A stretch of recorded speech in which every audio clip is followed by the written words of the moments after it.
Going to be looking at your shadow because that's what gets highlighted in a full moon. We want to think about where are we having blocks to our manifestations, what's holding us back, what needs to be released and healed. And so this reading is going to be delving into your shadow aspect, and we're going to see in each of these piles what shadow self needs to be brought to light, to be healed, and what needs to be released, and how you're going to go about that in this full moon.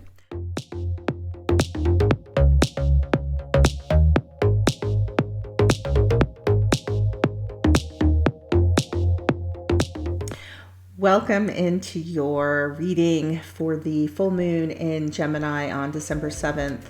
So you might think back to what did you manifest in Gemini time of the new moon, which was on May 30th, and how are you needing to adjust? What adjustments in that manifestation? What adjustments do we need to make in our current lunar cycle? I'm thinking about since the new moon in Sagittarius happened.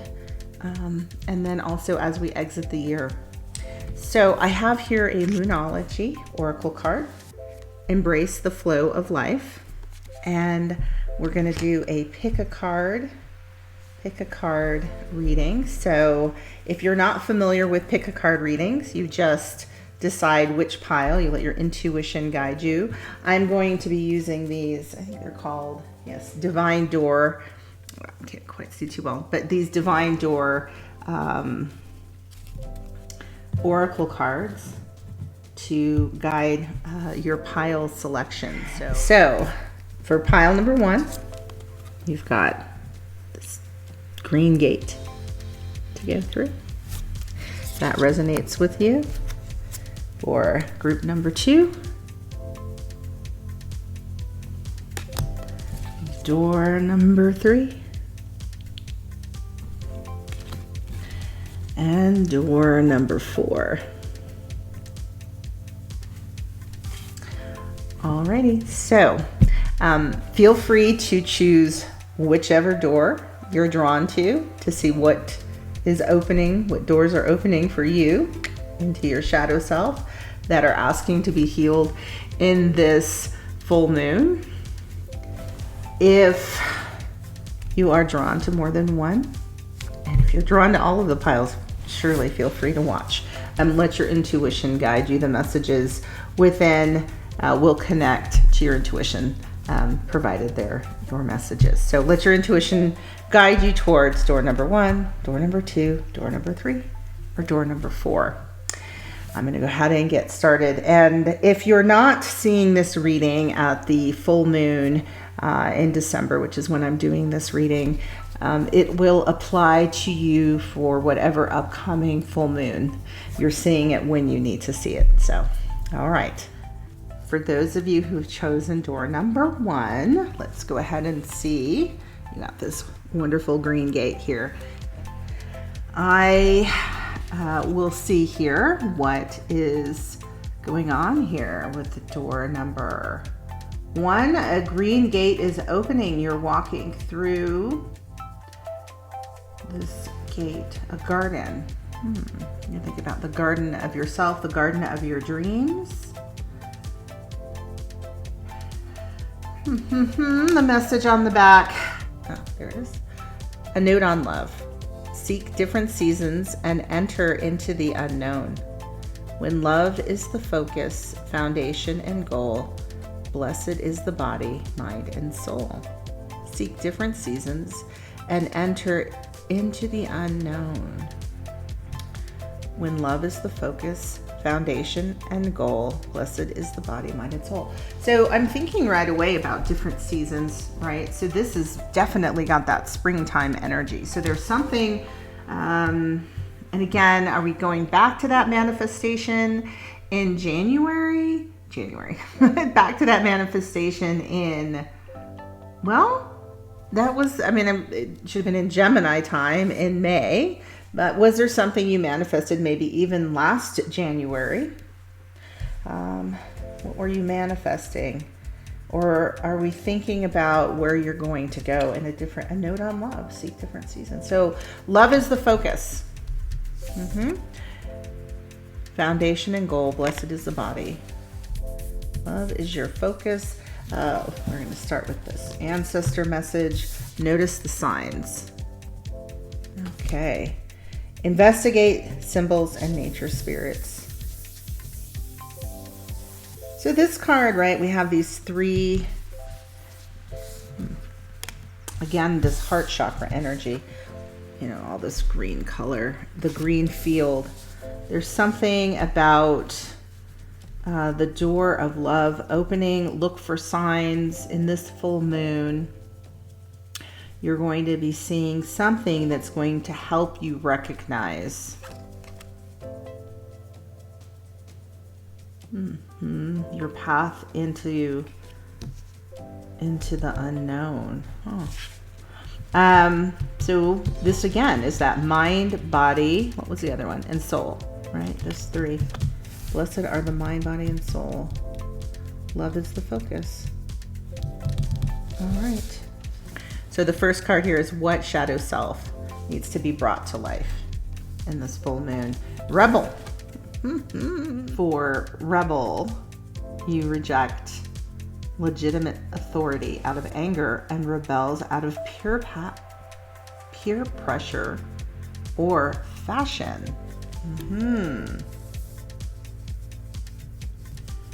Okay, so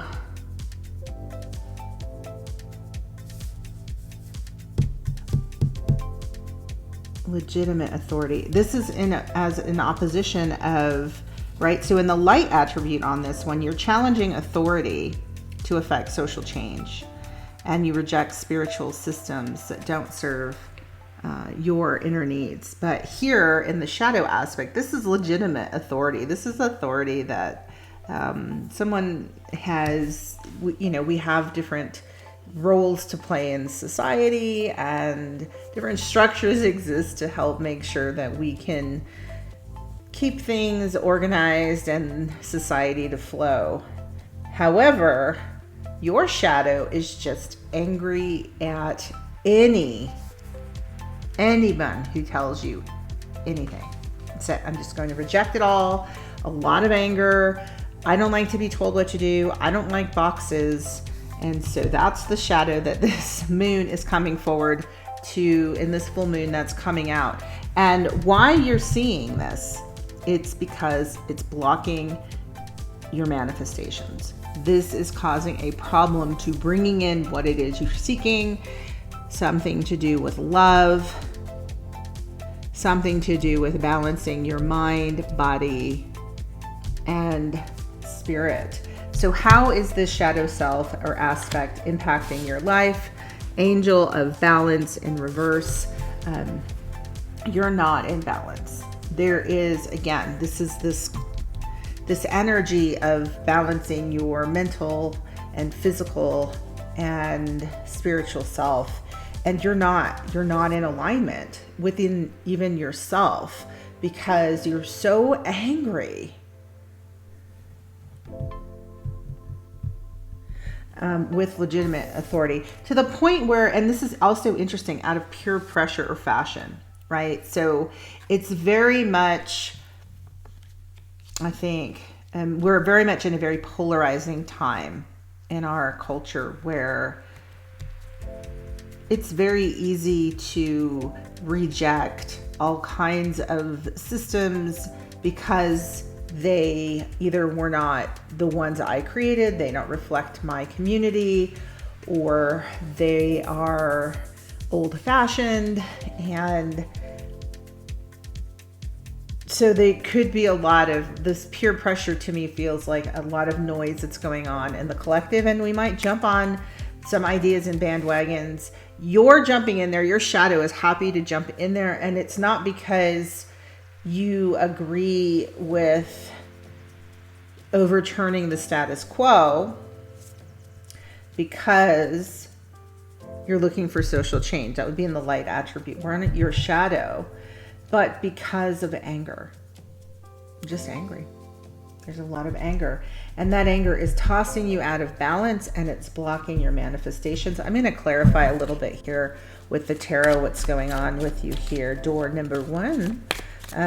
What's going on with this anger and this rebellion for door number 1? See what messages from divine messages from God come through. Can you tell me about door number 1's anger? I have the 3 of Wands and the Empress. I make a frown because I'm going to take one more card. Oh, 2. 2 want to come out. The Moon and 4 of Cups. Disappointment. Okay. So you have some kind of dreams that have not come into fruition, right? You haven't seen the manifestation yet of the thing you want, and so you're highly disappointed. As a result of waiting and waiting and waiting for your wishes to come true, your dreams to come in, you haven't seen those manifestations happen. You haven't seen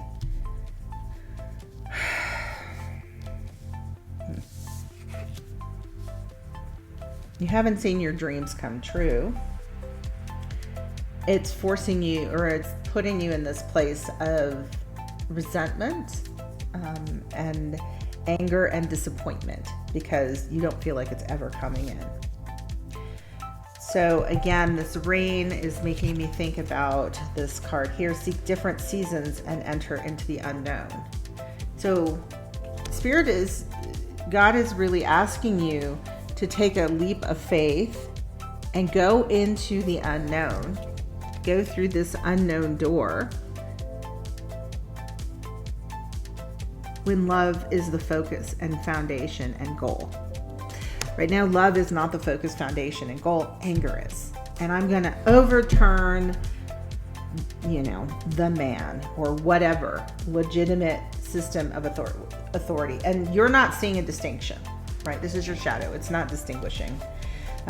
It just doesn't want to be controlled. And nothing, those systems aren't for me, or people in power. The benefits aren't coming in for me, but you're impatient. That's the interesting thing here. The season is not here yet. And so you need to maintain that. Why? Because we have the Empress here. And, there's definitely this inside of you is this beautiful, fertile, abundant being, right? Your inner divine feminine. Everyone has one. Doesn't matter your gender. There's an inner abundant, fertile self, right? That internal energy. And this moon, right? You see this moon up here in the top corner is shining a light on all of this wonderful gorgeousness of, I just want to say, abundance and fertility and love inside of you. This creative being that is abundant as well. It's not just a form of creativity. You are going to have those things flourish, but you have to be patient, right? You've been waiting and waiting and waiting, and this waiting has really eroded you, eroded your faith a little bit, eroded your love. It's taken away your love. That's the shadow that wants to, it's blocking. So this is what's blocking your manifestations. It's throwing you out of balance so that you could be experiencing bodily symptoms. You're not in a place of health. This is what I'm getting. This green energy is and the garden energy, this flowers, and I'm seeing the rain and the flowers and the nurturing, like the seeds that you've planted in the ground are not coming up because they do need a little sunshine. And that sunshine, rain is important, is going to have to come from you. It's the love in you. And we have a lot of moon energy, a lot of shadow, this rejection. So what needs to be released here? And I have femme fatale. So the femme fatale is that sensuous, feminine, right? Our empress qualities. But it says here the inappropriate use of sensuality, one's attachment to power and money. So the negative attributes of the empress, using one's sexuality or one's fertility or creativity, all about the Benjamins. That's all I just heard, all about the Benjamins. And so however I can use my internal, creative, divine feminine energy, my nurturing, loving heart and self, but I'm going to use it for money and power. And in this reading, it's more power. It's how do I wield my love, not to create something fertile and abundant, which is whatever your manifestation is, whatever seed you planted, but rather how do I wield it to gain more power? Because, and I make this face, because the truth is you are powerful. Remember, you have the divine creator within you, your divine feminine and divine masculine energies that we have inside of us. That's unity, that's union. That is a complete and whole. We need that to be born. We have X and Y chromosomes in us, right? We have a bit of DNA from our father and a bit of DNA from our mother in order to create human life. Because that is the duality, the unity of that yin and yang energy is life itself. And that life comes from God. And we have that in us. The divine creator is inside of us. That's how we can create ourselves. And that power is in you. Your light is there. So the fact that you become so angry and hardened, out of balance, the shadow has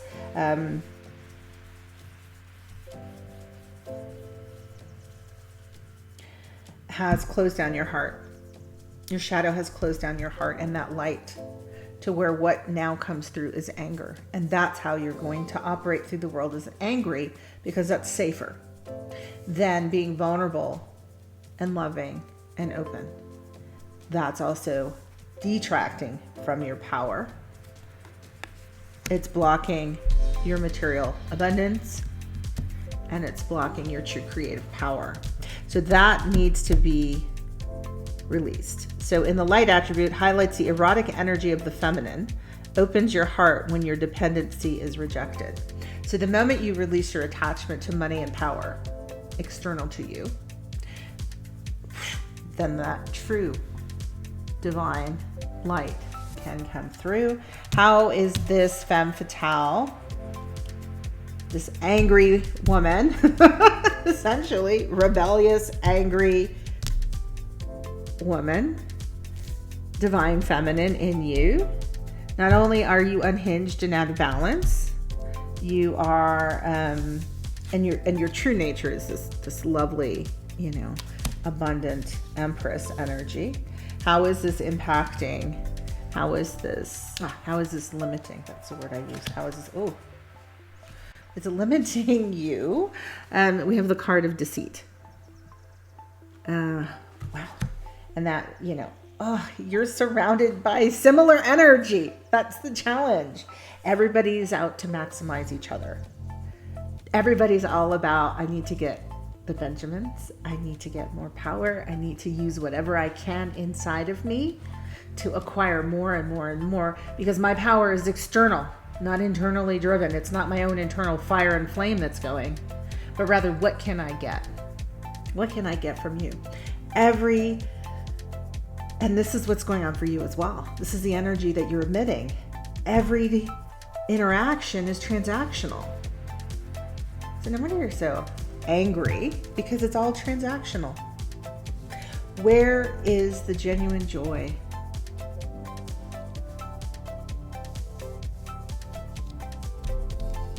And the balance.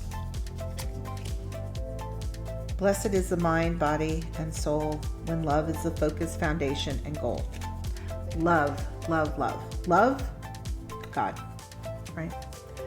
Find your divine purpose. Why were you incarnated? It wasn't just to get paid.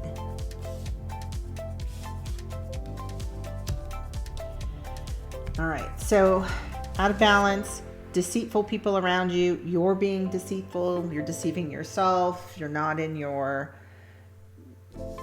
receiving your manifestations. They're not coming in. So, what is the spiritual lesson of all of this? All right, what are the spiritual lessons? I got 2 cards for this. Release. Look at that. All right, so I don't know if you can see these butterflies popping out of her. She's got butterflies coming out.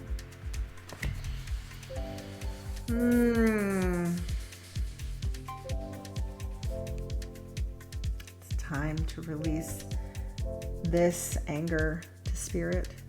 It's time to get that out. You need to do your full moon ritual, a burn, on where your anger is coming from.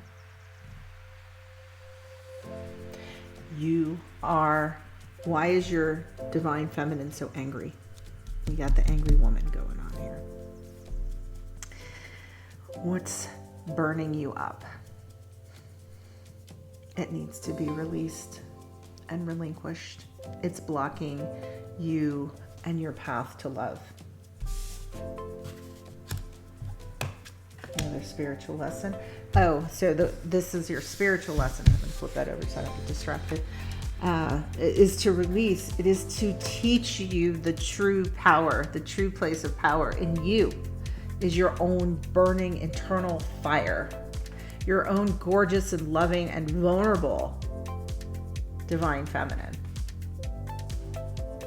Not someone who utilizes her sexuality or his own sexuality, the divine feminine internal, our own mothering, loving, fertile, abundant, creative,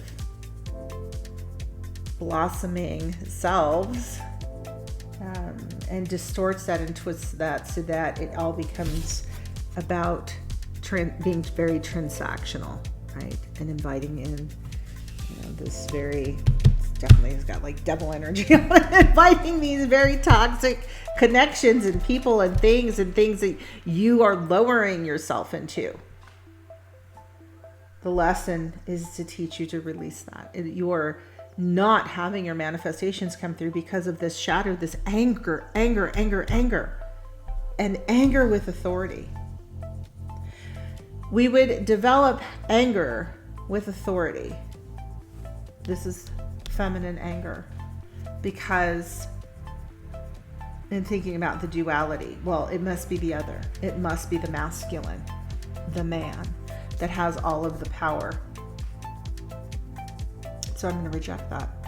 Except there's a divine masculine in everyone. And that is your sun, right? Your feminine is the moon energy. And the masculine is our sun. It's what we show to the world. And what's happened is because of your wounded internal feminine, you've shut that down, and all you're showing is this anger. This is what comes out. And so Spirit wants you to release this anger in you, to find it, to heal it. And in order to heal it, we'll get into more what you can do to heal, but to find it and release it to Spirit so that you can actually be light again. That anger is dimming your light, and it's also keeping you from recognizing your true power, your true divine nature. And then the other spiritual lesson is community here. And that is in not, community when it's something that can support us and sustain us. But here you are bowing to the community, right? Peer pressure. What the community standard are saying to you about who you can love, who you are, your ability to work with certain types of people or institutions or organizations. This is blocking you, and you're really being asked to stand up for your own values and not just go with the community, but really to find your own tribe and trust in your own attractiveness, right? The yin energy, the divine feminine inside of you is an attractor versus the yang. It's the yin energy is attracting, the yang is external. It's what we push out. That's the masculine energy. What do we build kind of thing. But with the yin, learn that you will find those who are like you, but not by going along and playing the same kinds of deceitful games. You need to stand in your own truth, and that is a spiritual lesson of why this shadow is here. So what do you need to accept in yourself in order to move forward? Tulip. So look for tulips. What I say about spring. There's something about the spring, the rain. I just kept, with her sitting here, it's never coming in. My manifestations are never coming in, but we need those rains, right? We've got tulips also at the bottom here, or those are daffodils. But I think of tulips and daffodils because they tend to come up very much at the same time in spring. And they sit dormant all winter quiet. And they do bloom. So hear the message of what it is you need to accept about your current situation so you can move forward is friendship and gratitude. Let us be grateful for the people who make us happy. They are the charming gardeners who make our souls blossom. Okay, so whatever's going on with you guys who chose door number 1, it has a lot to do with, so the wound of the shadow has a lot to do with rejection from someone you wanted, or something, someone in power, whether that was in your family, you didn't get the love you wanted, was that in recognition in the workspace, was that in a promotion, still workspace, but somehow you're chasing, something didn't come to you that was supposed to come to you, and now this has kicked off this shadowy rebel energy, this angry divine feminine, or this angry feminine inside of you. And I say not divine because you'd be in alignment with love, and you're out of alignment there. So this is what you need to accept, where you are and the people that are around you that do love you and accept you for you, not for the transactional nature. I do for you, you do for me, or I got to get mine, or it's all about the Benjamins. That is not your community. That is the lesson, is to learn who is your community here. That's your spiritual lesson. And to let go of that anger. You've got to let go of the anger. It is dimming your light, and it is blocking your manifestations. Gratitude. I've learned a big lesson in this moon energy cycle. In my own readings, gratitude came up a lot, and I'll share what I've learned. Is I definitely got the message of being ungrateful quite a bit coming back to me. And what has happened is I have shifted in my own life, because there have been a lot of changes, into complaining about what things are not there instead of what is there. And what that signals to the universe, or to God, is it's not good enough, or it's just attracting, right? You're sending that energy of focusing on what you don't want and what you don't like, instead of seeing all the beauty around you, and so you don't attract in more of that goodness. These friends are your gardeners who make our souls blossom. Your soul is ready to burst and blossom. Your manifestations are coming in. You think it's never going to stop raining. Your wishes haven't not been granted, but this is one of the reasons why there's been a block. But you are fertile, and the ground is fertile, and the flowers are about to bloom. But in order to get there, you need to accept the people that are around you and your current situation, and then show great gratitude for that. The more gratitude and thanks and appreciation for what is good. And I'm reminded as I'm chatting about this trilogy and the balance, I'll go back to this one. Body, mind, and soul. Do you have your health? How is your mental state? And how is your soul? If you're watching this reading, I would like to assume you're on you've already had your spiritual awakening. So your soul, you're asking these deeper questions. You're not just going along and repeating the same cycle and not figuring out how and why things aren't moving ahead. And then this friendship and gratitude, when you appreciate the friends around you and you show gratitude, your soul is going to blossom.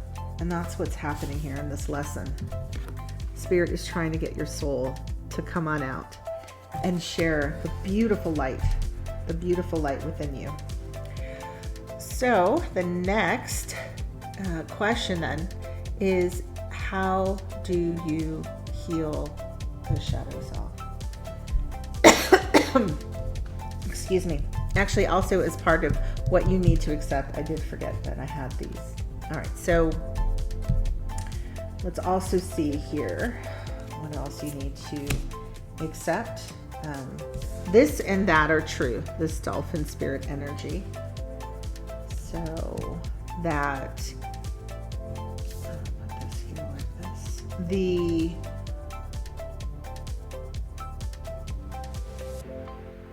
You can experience loss, and that loss can also be a gain. That's what gratitude teaches you, to accept what's happened, what's been released from you, and to also find why that works better for you. And, there's this saying about, how does it go? I often say this to myself sometimes, right? It's hard when you're in the moment and you've lost something, but I've used it quite a bit. I haven't used it recently. I should bring it back. It's coming back to me, so it's great that it is. And that is, it was in an oracle card I used to read long ago. But what is for me will right. So when something isn't working, here it is. When something's not working, we can release it, and one of two things is going to happen. That item will be healed and returned to us healed, or that situation or person, or replaced with something even better. It wasn't for you. So the gist of this is that's how this and that are true, and therefore you can see the beauty in something that might inherently feel very, very painful. Embrace the in-between. You are in the in-between times. You must accept that. Also part of this acceptance. So you can be sad and happy at the same time. Or you can experience loss and joy. It's okay.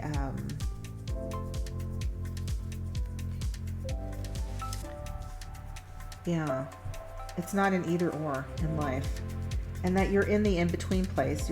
Your tulips are underground. The bulbs are there. The seeds have been planted, but they are in the ground. So embrace that you do need more patience. I know you're waiting and waiting and waiting and waiting, right? There's this waiting and dreaming and waiting and dreaming. Where are my, where's my manifestation? And in this in-between time, it's time to heal. We have snake spirit, so dolphin spirit, flamingo spirit, and snake spirit. It's time to heal that venom, right?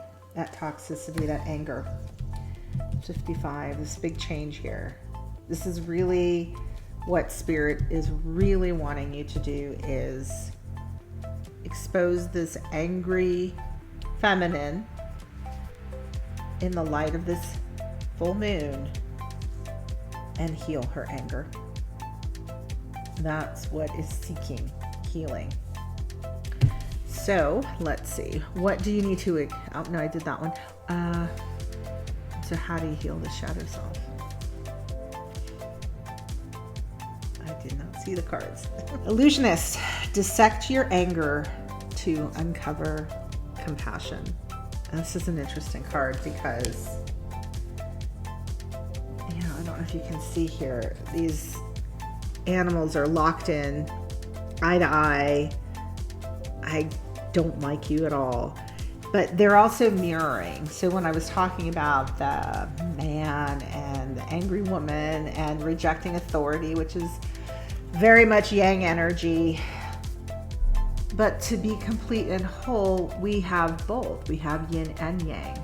We need authority as well as compassion, as well as we need the masculine and the feminine. When you take down your anger, you will discover your compassion, and that is what you need to do. It's time to release your anger. In this card, these two are locked eye to eye, and they can't stand the other. They're a mirror for each other. I hate what I see in you. What I see in you triggers me.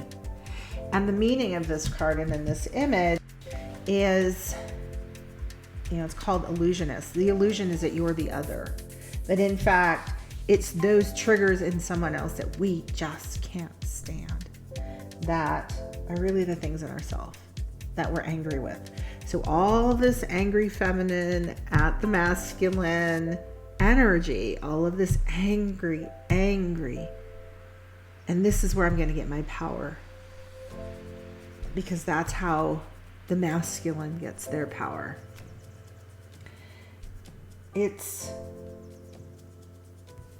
if you put it back on yourself, it's to say, I feel powerless. And that's just not true, which is why we've devolved into the lower energies, the shadow energies of the feminine, and attracting deceitful situations and being deceitful ourselves. And it's all transactional, because what does love have to do with it? What's the door you're going through? God wants you to walk through the door of love, to bring love into your life in every aspect of your life. Mind, body, spirit. Mind, body, soul. This is going to help you think about everything you can't stand about people in authority. The situation of authority. How authority controls you. Write it out. Because that's it. That's what needs to get released. That's how you're going to heal this. That's what you need to burn in this full moon. It's that anger, that snake venom, that, fighting, bitterness, vitriol that needs to come out of you. Oh my goodness, this is a spiritual lesson. To bring out the light in you again.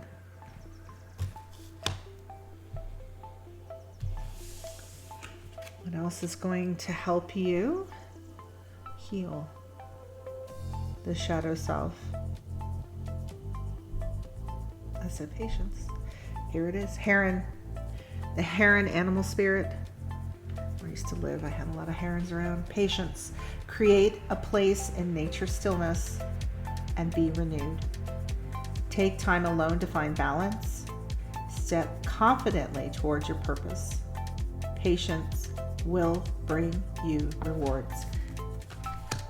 Being impatient is also, I'm getting a lot of Florida energy here. I don't know if Florida is something, I moved from Florida, but we've got dolphin, flamingos, and herons. It's very Florida. So I don't know, something about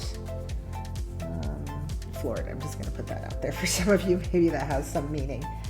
But step confidently towards your purpose. It's happening. It's coming. Your dreams, your manifestations are on their way.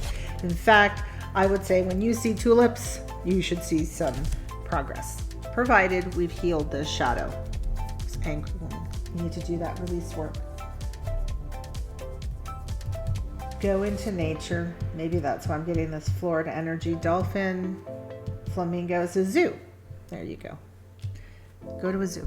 Those are open year round. Go for a walk through a zoo. I'm getting a message that if you went through a zoo and you spend some time connecting and communing, go see the dolphins if there are dolphins in the zoo. Go see the flamingos and the heron. There's a message for you at each of those stations at the zoo that's going to help you heal. Oh, yes. And don't forget the snake exhibit. Go to the zoo. That's just my message. I just did the messenger, so go to the zoo. And you will find balance in the zoo. Be patient. Be patient with other people. Be patient with God. And most importantly, be patient with yourself as you heal this anger. It's a shadow aspect of yourself. It's been there for a little while hidden. And it's time it comes to light to be healed. I've got one more oracle card and one last door you're going through. And that'll be it for this reading for door number 1. But a final ancestor, where we started with an ancestor message, we'll exit with one.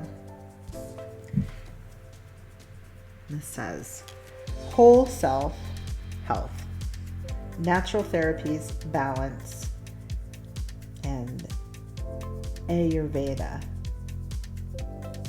Ayurveda, is that how you pronounce that? I think that is. So you need to get into balance. You're out of balance, right? So your ancestors are guiding you to get into balance. The way you're going to we started with balance, angel of balance, needing to balance the mind, body. You're out of kilt. This anger is just tossing your whole system off. You're out of balance. One thing that's striking me quite strongly is, what are you eating? You've got to watch what you're eating. I'm definitely saying the one color that's popping out the most to me, and I don't know how much you like it, but that eggplant is very prominent. So maybe some eggplant or purple, cabbage, carrots, the color purple. But also the rainbow needs to be back in your diet. That's going to help you. Whole self health. He's also sitting on the ground, and this is getting grounded, going back to the basics. This is that patience energy, getting back into the earth, the gardening, into your divine feminine energy, your yin energy. What are you putting in that body? Go eat the rainbow, go visit the zoo, burn the anger, but first figure out where it's coming from.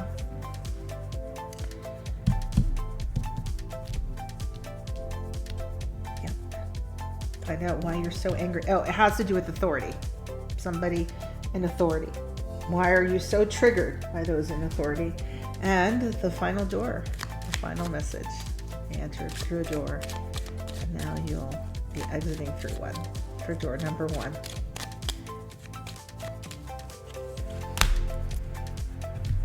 Oh, I like this door. You can see the light just peeking through. Crack open and let the love in. Let the light in. Right? This is so much this same energy. That light is the light of God. What's in your heart? A cure for longing. Love is happiness, a spark inside. Live deliberately and choose boldly. Then you have arrived. It's time to let love out. That's what's trapped in you. True love, not this other stuff. All right. I hope you enjoyed your door number 1 full moon reading. And this is giving you some direction on how to release your anger towards authority, to move out of your angry feminine energy and embrace love. And that will move you into balance. And balance is in alignment with spirit. There goes those manifestations. Whoosh. Go to the zoo. Go check out the dolphins, the flamingos, the heron, the snake. Rainbow fruits and vegetables into your diet, particularly the purple ones. Whatever purple things you can find. And remember the tulips. The bulbs are in the ground. They're there. They're going to come. Patience. All right, that's what I've got for you. If you've enjoyed this reading and you feel like you're inspired to check out one of the other doors that are opening for you, if you feel that there's another door that might be opening for you, feel free to check out one of the other doors. Hello, door number 2. If you chose this door, welcome to your full moon reading.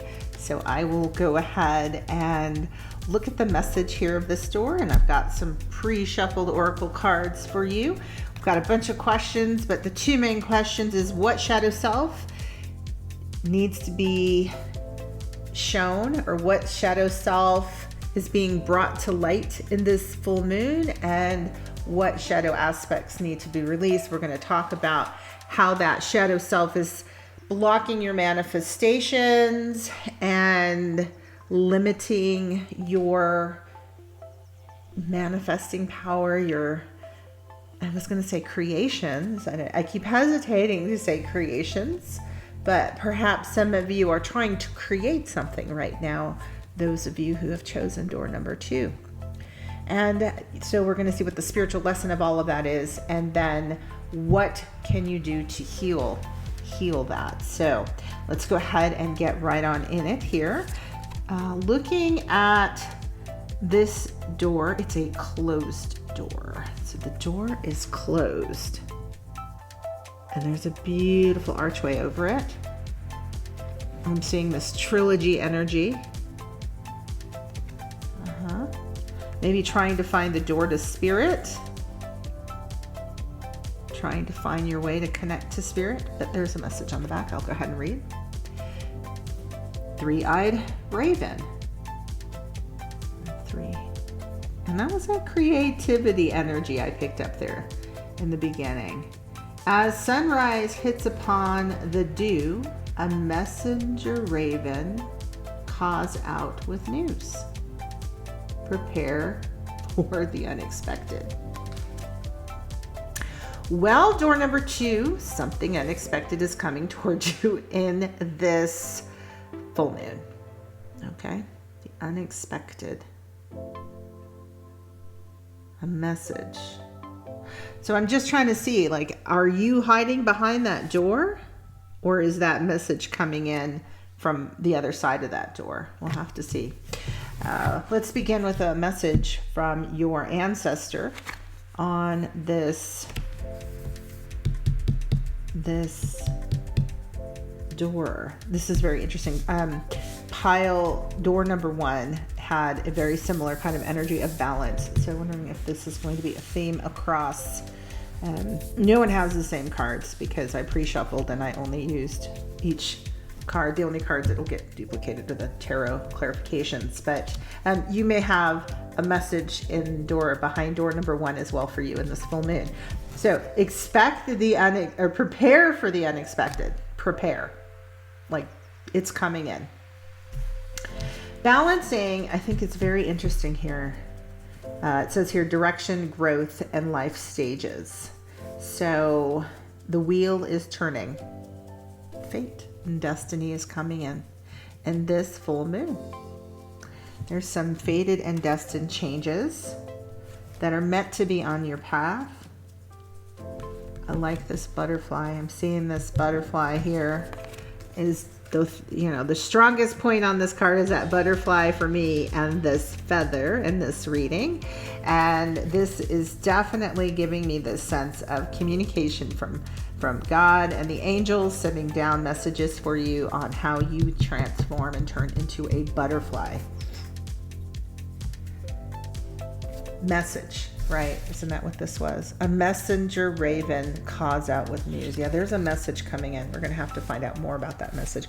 We'll do a little bit on the oracle, see. Maybe I'll go to the tarot now. Let me see if there's anything else here. Balancing with different rocks and energies. This is speaking to me of the 4 elements, alchemy, but definitely the wheel is changing. Balance yourself. Are you out of balance? No.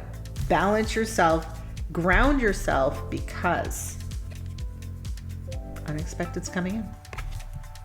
What is it you need to prepare for on this full moon?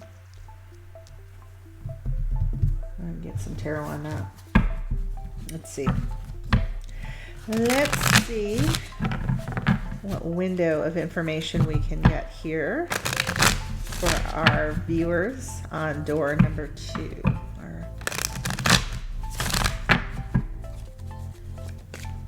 What message is coming through here? What message wants to come through for the viewers watching door number 2? There it is. Messenger coming right in. We're as fast. Okay, we got that. We've got that. We've got that. There is something coming in for you fast. Prepare for the unexpected. Oh no. 5 of Cups. And I don't know how well you can see her expression, but she is like, oh my goodness, I have totally lost something. Oh boy. Balance yourself. Brace yourself. Right? This is brace yourself for the unexpected.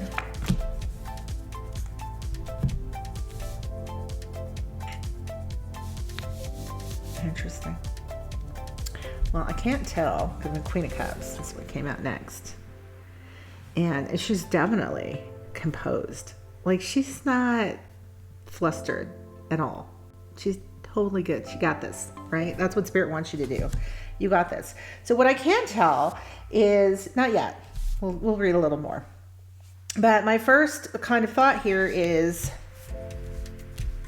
are you going to be cool because it's like, it's okay, because whatever I've lost, I didn't need, or I can get more of that wherever that came from. Not in the sense that we're taking something for granted, but in the sense that if it's not for me, it's good, because I know I'm fully abundant and wonderful, wonderful in my divine feminine energy. And everyone has a divine feminine and a divine masculine, but in my own creative, right? That's what the yin energy is. In an internal creative. The yang is a creator in an external structure kind of way. Or, so is she cool? Is she cool with the loss? Because this loss doesn't make or break me. I'm balanced, I'm grounded, I'm prepared. Or is something rushing in? Like a new opportunity for love, which is very interesting. A new opportunity for love. Something related to love is rushing in for, it's coming, right? Where you thought you lost something, but actually it's on its way. Some kind of unexpected. So we're going to have to read a little bit more about, I guess I could clarify. Should I clarify? Let me clarify this knight. Let's see something about that messenger. What's the message that the knight is bringing in?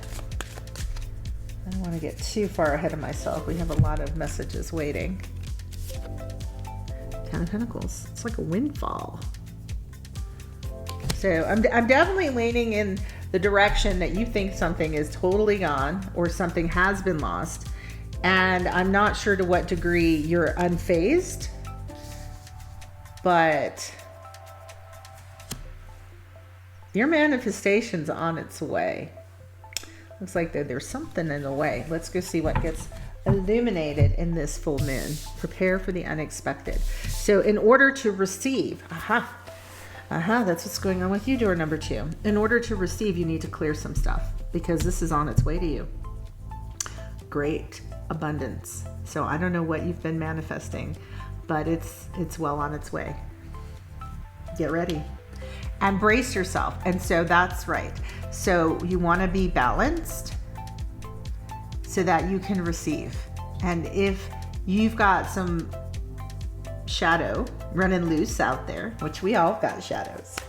We all have shadow selves, but you got some shadow self that needs to be addressed so that you can receive this messenger that's on its way to you. Else your shadow can derail you. So let's find out what shadow self of yours, door number 2, is being brought to light in this full moon. Thief. Yes, got this abundance. Stealing money, creative ideas. I said something about creativity. Affection or powers you think you lack. No need to be a thief because everything you need is already in you and it's on its way to you.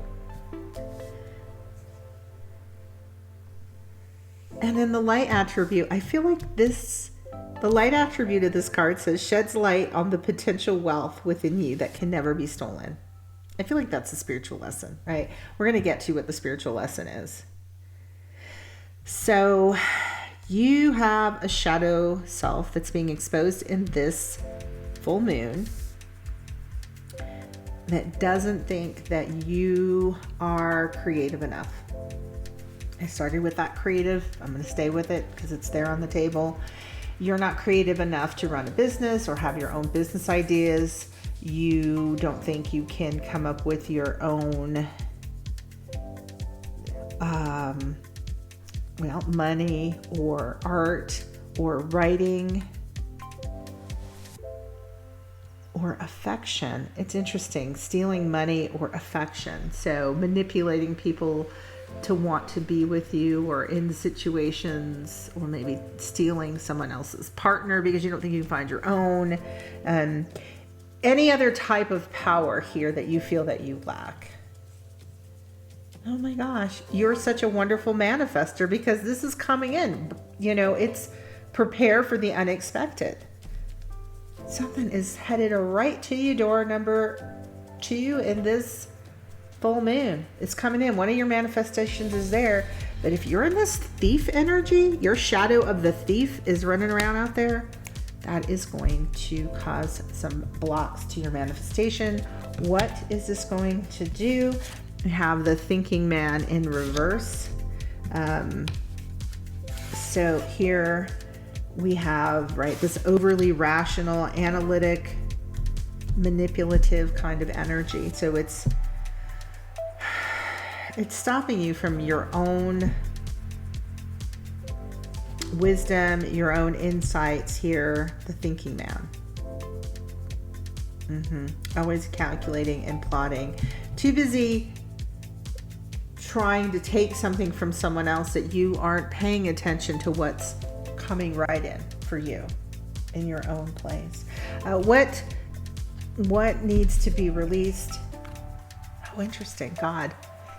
God. In shadow attribute here is despotism and cruelty, using power to control people. So we've got some serious power issues going on here. Because you feel like you do not have any power, there's some degree where you have turned to taking power externally. And not just thinking that I need to have a really fancy house or an expensive car or a fancy watch or whatever it is, to make, whatever status symbols we use to say, hey, I'm a special person. But so much that you're taking, the taking part wouldn't necessarily just be the material things here. It could be material things that you're stealing, but it's whatever source of power. So you're taking what isn't yours and utilizing it as if it is. And then once you have this power, instead of even maybe you can't use this power this way, because what's happening is the power that you do have, you use it to be mean and control other people. I pause because this is very much, and so this is this thinking man, like overthinking. Everything is a calculation. Like, how can I get my needs met? Or how do I take, everything is this, I want to say strategizing, but it's more manipulation. It's more manipulative. And so you're always trying to figure out how to manipulate or maneuver a situation, but not in a positive way. When you're cruel and you're controlling people, it's because you have fear they're going to leave you, right? Some serious abandonment wounds of being left. And really not believing that you're worth love and being loved, because the light attributes here for God are benevolence and compassion, recognizing the eternal force within yourself and others. So recognizing how God exists inside of you. And when you don't feel that, there's a strong emptiness. And you live in a lot of fear and loneliness. And so you spend much of your time trying to acquire things that don't belong to you, manipulating others. It's all in the mind, not in the heart. Overly rational. It's very difficult to create. You need your feminine energy, right? And this is toxic masculinity that's playing out here. I mentioned something about pile number 1 maybe being connected. So in pile number 1, or door number 1, it was about really toxic femininity. So in this pile, it is about toxic masculinity. It's also interesting when we take from others, again, like those messages, we don't feel that we have anything inside of us worthwhile. No one would want what we could create. And that's just absolutely not true. Because when you heal your shadow attribute here, you're going to see how valuable you really are. But we have no heart energy here. Only mind, only thinking. If this was tarot, it'd be swords all over the place. I mean, it's tarot, but if we were looking at tarot cards, it'd be all swords on the table. Even the thief here. They show him here having his jacket open and his heart being hidden, or even potentially a hole in his heart. Where is your heart? And so, because it's not on the table, there's a lot of cruelty and pain, and mostly coming from you, because you're in your shadow and you can't let the light shine through you, the God light in you come out. So that makes it very hard to create. But brace yourself, because good things are coming in. They cannot get through this. They cannot get through this shadow. The shadow won't recognize it. the shadow will try to manipulate the situation. So this is what needs to be healed here in this full moon. How is this shadow aspect limiting in your life? First chakra, Archangel Michael. So Michael's the master warrior, right? Taking out the devil. And fearless, absolutely fearless. And that first chakra is all about your base, your root, your stability, feeling secure, safe, your basic needs met. No one has to worry when Michael's around, right? When Archangel Michael's around, as far as worrying about the devil or toxic things that are going to evil. Let's say evil. But we've got this in the reverse. And so your fears are running in the show. And because you're not feeling secure in the safety that we would normally see when our root chakra is grounded, our first chakra, it's feeling healthy.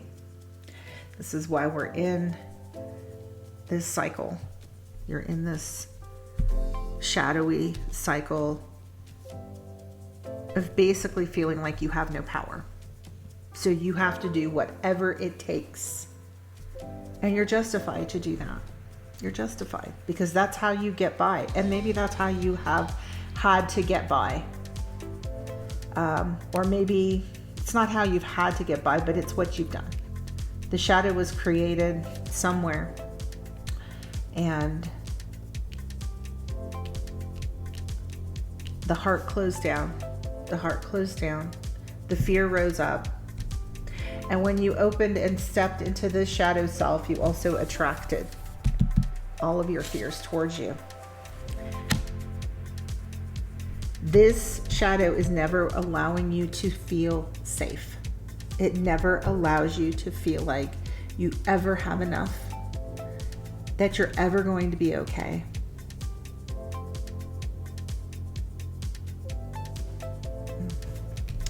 All right. So, where do we go from there? Yes. Why are you going through all of this? What's the spiritual lesson for this? Right? Remember, we started out really good. Like, get ready because it's coming in. Prepare for the unexpected. Abundance is coming. Love is coming. Opening yourself up to your own divine feminine is coming. Or to love. This isn't divine feminine all the way. This is love. But for this energy right now, for this shadow, it's all about power. Power is all about how can I dominate over others. I need to dominate because I never feel safe. All right, the spiritual lesson is nourishment.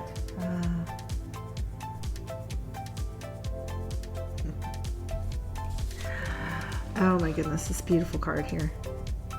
It's like, what are you feeding yourself? What toxicity are you feeding yourself? And not just with the food. I mean, there is a question as to what you're eating. There's a question on here as to what you're eating. What are you feeding yourself? How is that healing food for you? But how are you nourishing the other aspects of yourself? How are you nourishing your soul? How are you nourishing your mind?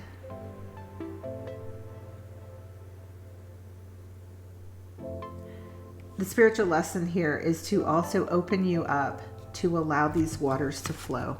This looks like tears though, huh? Water coming out of the moon, but healing, flowing water.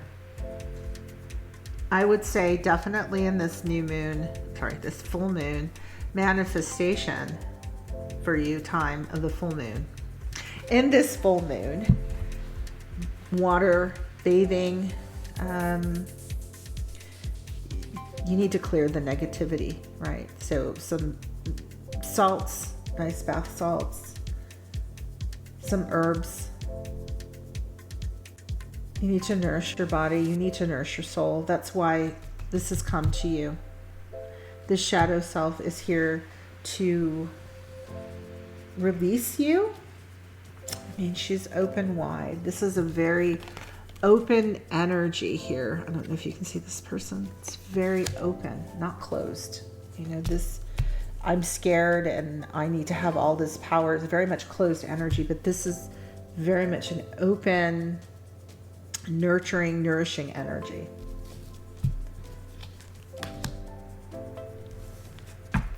And the other spiritual lesson here is come to the edge. Spirit wants you to let go. You are locked up in there inside of you. There's no way. You are so terrified in a corner. You are so shut down. No access to that heart right now. You have a whole system of protection and those walls are rigid, and Spirit wants you to take a leap of faith. And a leap of faith and love. I mean, look, there's no foundation here. She's on the edge. She's vulnerable. Again, this healing energy of being vulnerable and open. Can you imagine? You know what's great about this spiritual lesson? Look how free she is. She doesn't worry. She doesn't worry she's going to fall. You know why? Because Spirit's got her. God's got her. The angels got her. God's got you. That's why you're going through this lesson, is to learn. Right? God is there. You don't have to control everything, and you don't have to live in fear.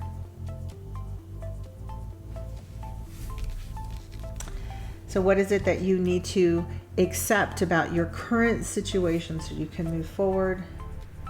Morning glory. So you might look for some morning glories around. They symbolize here on this card affection and determination. The morning glory, which blooms for a day, differs not at heart from the giant pine that lives for 1,000 years. So the morning glory opens and closes and only has its bloom open for one day. It doesn't matter how much you have, right? 1,000 years or one day. The value isn't in the accumulation of time or resources. The value is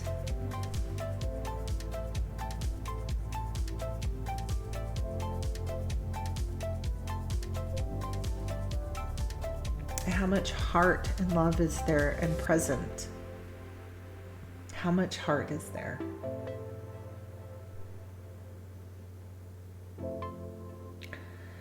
You must accept that truth first. It's not about accumulating more, but rather, where are you putting your heart and your effort?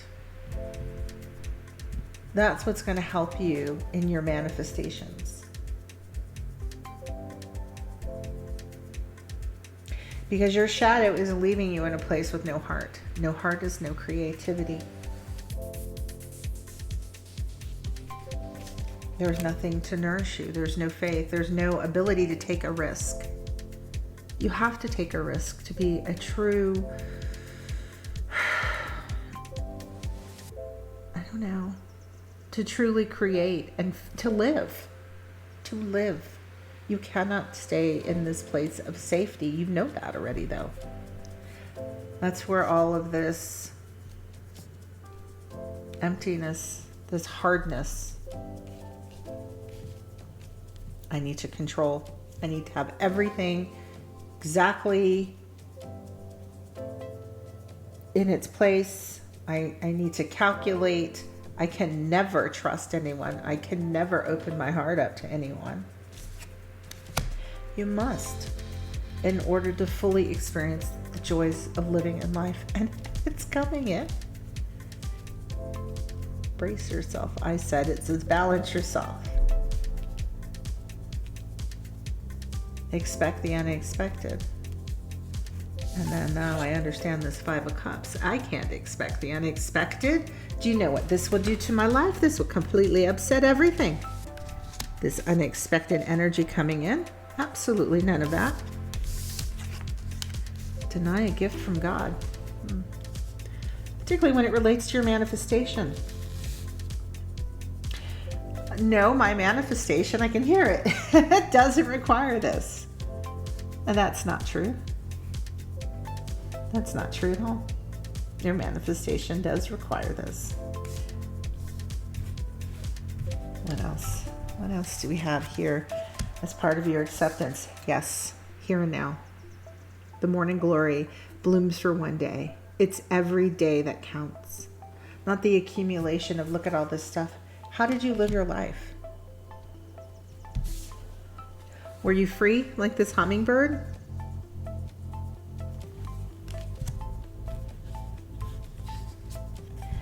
Were you able to partake in the nectar of it? To fully taste it? Right? That's that nourishment. To nourish yourself with the joys of living. Starfish, faith spirit, open to infinite possibilities. There's that open energy again. And that nourishment, wide open like the starfish. This is rigid. This is closed off energy. This is fear-based. I have to control everything. I have to take to get my needs met, or people will take from me. I have nothing to offer. Probably has been reflected in some truth because you're not open and you're not willing to take risks and you're not letting yourself feel and flow and be open and present. That's the key. You gotta be present and you gotta be open, and here it comes. Electric eel spirit. And that's when the electricity happens. Yep. Bring your ideas to life. That's when you don't have to worry about, I don't have creative ideas left in me. I have to take from other people. I have to copy others. I have to mimic, because you can't be your own original. Oh yeah, you can. And you'll have to be afraid. You'll have to always be calculating or overthinking. A rush of ideas are on their way to you. A rush of creativity. This is the creator pile. Door. Bring your ideas to life. And that's when the magic happens. That's when the electricity happens. You've got to be present now, and you've got to be open. You're shut down. Your shadow has you believing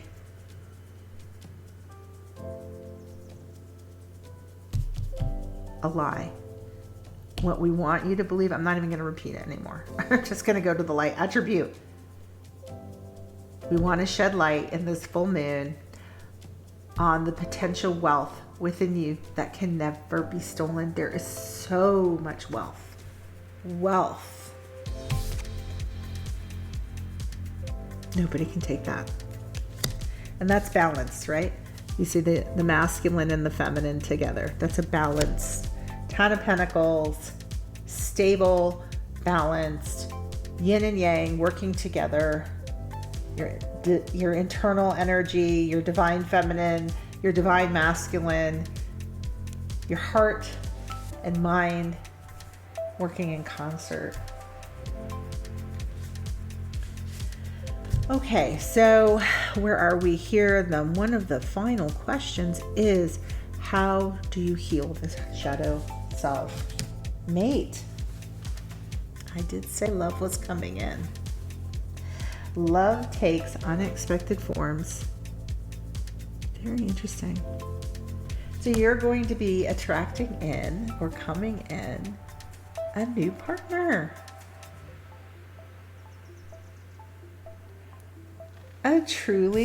I wondered if this was romance. But this is like a soulmate coming in for you. This has to be cleared.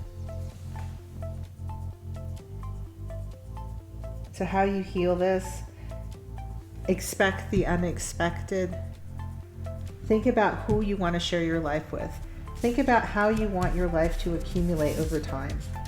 And when you're present, you want to open to true love. So one of the rituals you need to spend some time in this full moon, door number 2, is when did you learn? When did you learn? Where did you learn that you don't have anything to offer others? When did you learn that you had to take? When was the first time that worked for you? Or when did you start doing that? Get into that so you can figure out what needs to be burned and released, a belief pattern and system. What do you believe about control and power and love?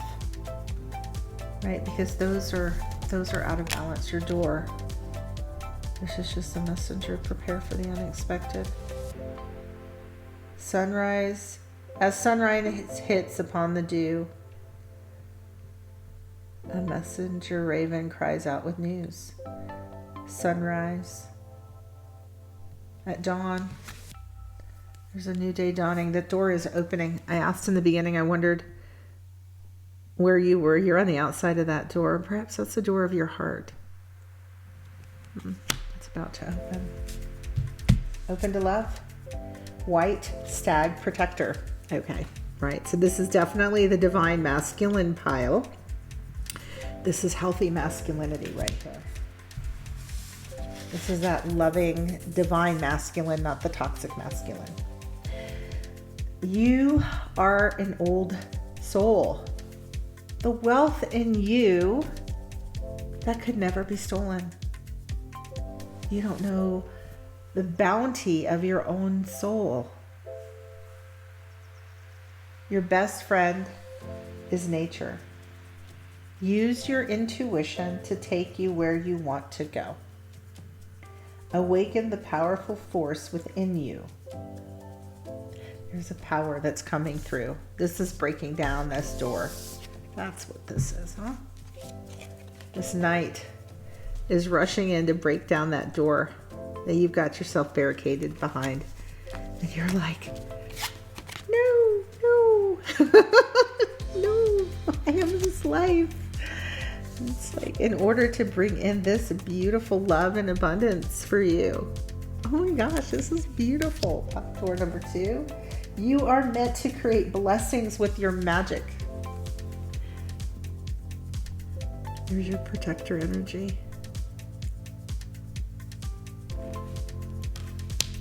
That's who you truly are. That's who you really are. Ancestor message. Teach and share. Instill, instruct, and educate. You see the light, you see the students, and you see the sage. You have much to share, those of you who are opening up door number 2. You are quite wise, and you have come in this life not to take from others or copy, be a copycat. And then, of course, you're bitter, right? That's what this is. The thief god. Bitter because I don't have God in me. I'm stealing God from others. I don't have my own divine creator within. Not true. Not true at all. Because you're all in your head and you're afraid. Examine that fear in this full moon. It's time to open up and take that leap of faith. You were meant for greatness and love because you are greatness and love. And you have much wisdom to share. There is no reason to copy anyone else. The world is waiting for your creativity through education. That's how you heal. It's time to be a teacher of what it is you know. Huh. And now we'll close out with the door that you will walk through as we close out this reading.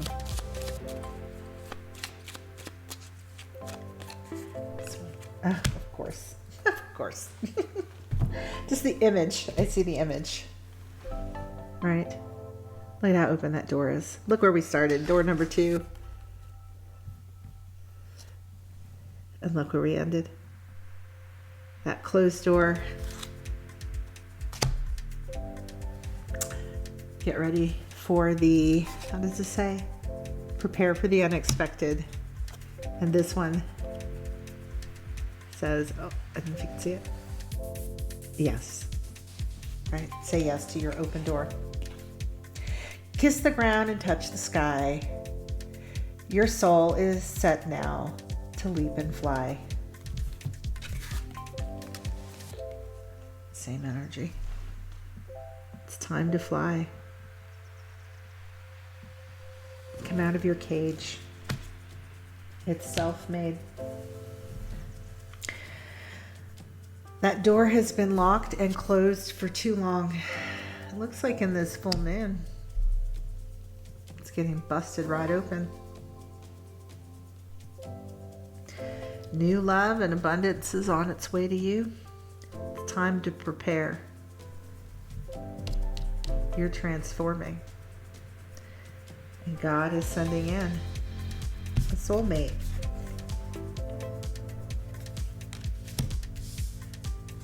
It's time to enter your divine masculine self and leave behind the toxic masculinity.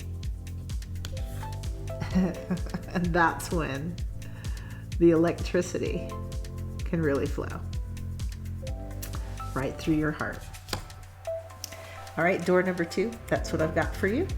If you enjoyed this reading, I'd appreciate any comments. You've got some sage burning just to clear out from the last door. So I'll just let that burn for now. So this was door number 2. Look at that beautiful light. It's a really interesting message coming in. I see you walking through the light, walking through this door to the light.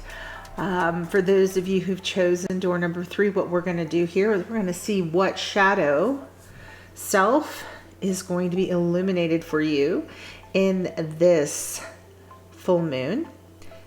Why or how this shadow self is blocking your manifestations, what needs to be released in that shadow, how that is continuing to limit your manifestations, what's the spiritual lesson, and how do you go about healing that shadow. So I'm going to go ahead and get us moving through that beautiful light, walking through the door to the light. All right, you're getting ready to get to the other side of this. There's something, oh, the message on the back. Oh, interesting. Forgive and forget. A ritual cleansing of pain, lies, and lies. Arise and awaken. See a new sunrise. These are shadow readings, so a ritual cleansing of pain and lies. There's some pain you're carrying here, door number 3. It's time to release that. It is blocking your manifesting power. You've been holding on to some very deep hurts and lies. You've trusted someone. They have violated your trust. This is darkening your spirit. This is darkening your light. You see that light? That's the light in you. It's time to go through this door, beyond these walls, into the light. It's time to forgive and, in this case, forget. So oftentimes it's interesting. We get the lesson of forgive. I think some people will say forgive and forget, and a lot of people will argue, oh no, forgive but never forget, never let go of that lesson. I can tell you, this kitty showed up. Did you show up because you got a message here for those in door number 3? This sweetheart once taught me a really beautiful lesson about forgiveness. I will never forget that. And one time, I don't know why my daughter thought it would be interesting to see what would happen to her if she trapped her in the bathroom, around the tub, and was trying to, I don't know, put her in the water. Potentially, maybe even drown her. I don't know. But the cat knew this was not good and let out such a howl. Didn't you, babies? Yes, you did. Yes, you did. You said, save me. Oh my gosh. And I came in and my daughter was all distraught because I think maybe her shadow had come over her. And she was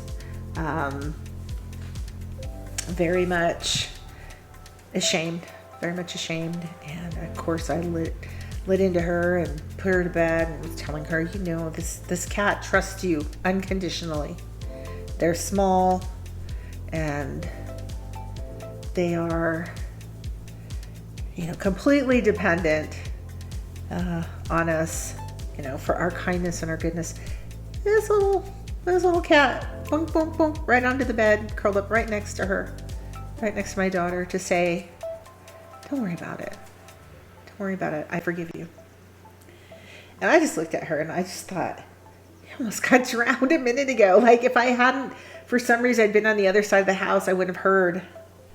She didn't. She did. I was carrying it. I was carrying on about it longer. But she was like, I'm better now. I'm better. She knows. Hopefully I now know, you know, maybe not to go that, you know, go that direction, but you know, she moved through it. She moved through it. And why that becomes important, I think the forgetting part is it allows us to open up again.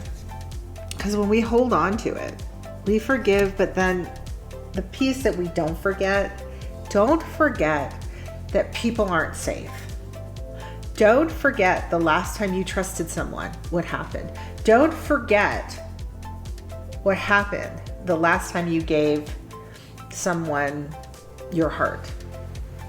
And so you don't forget. But what you're doing, and it's not to say, bless you, kitty. It's not to say you trust blindly, you don't have boundaries. It's that I think the forget part is that not every encounter after that is going to be the same encounter. So we have a way of scripting the past onto the future when we don't release. This is a card of release. I have got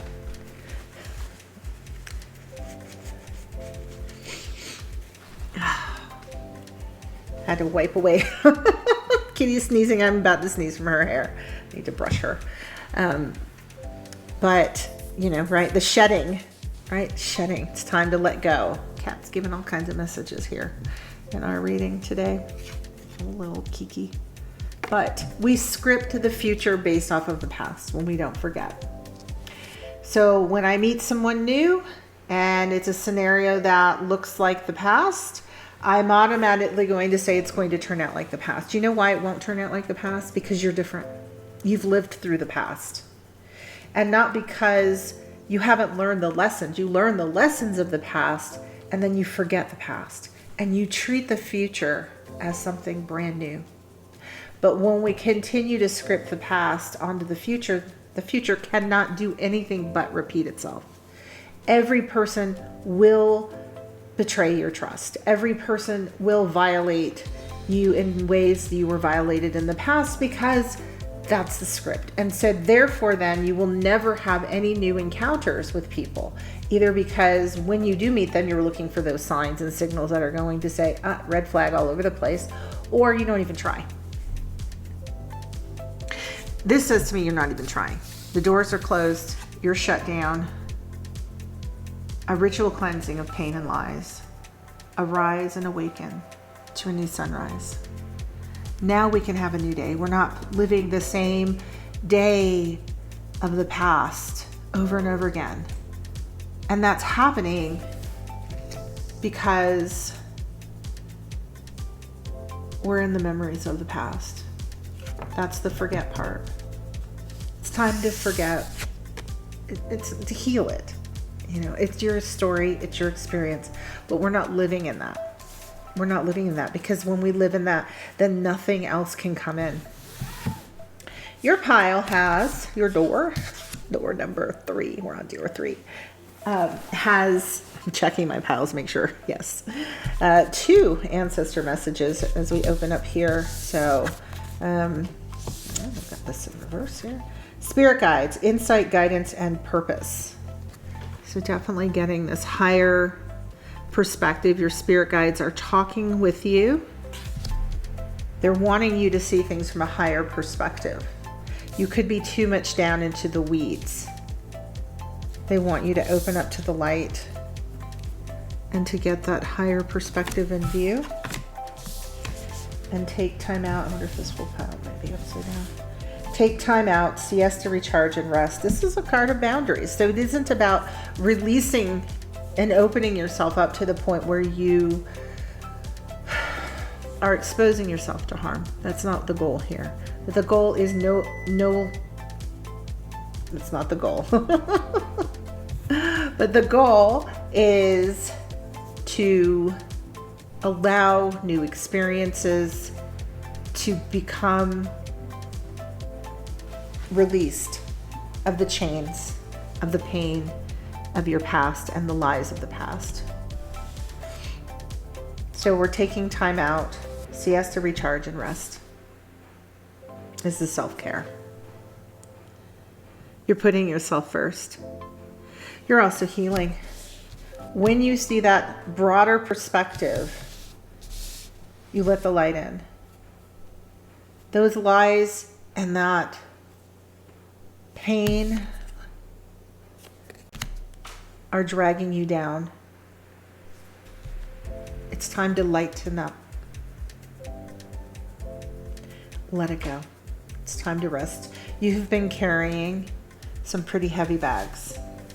You've been carrying very heavy bags. Door number 3. This is the shadow that's coming to light in this full moon. What shadow needs to come to light or is coming to light in this full moon? Midas, miser. This is very much closed off energy. Hoarding money and emotions. Obsessive fear of losing your wealth.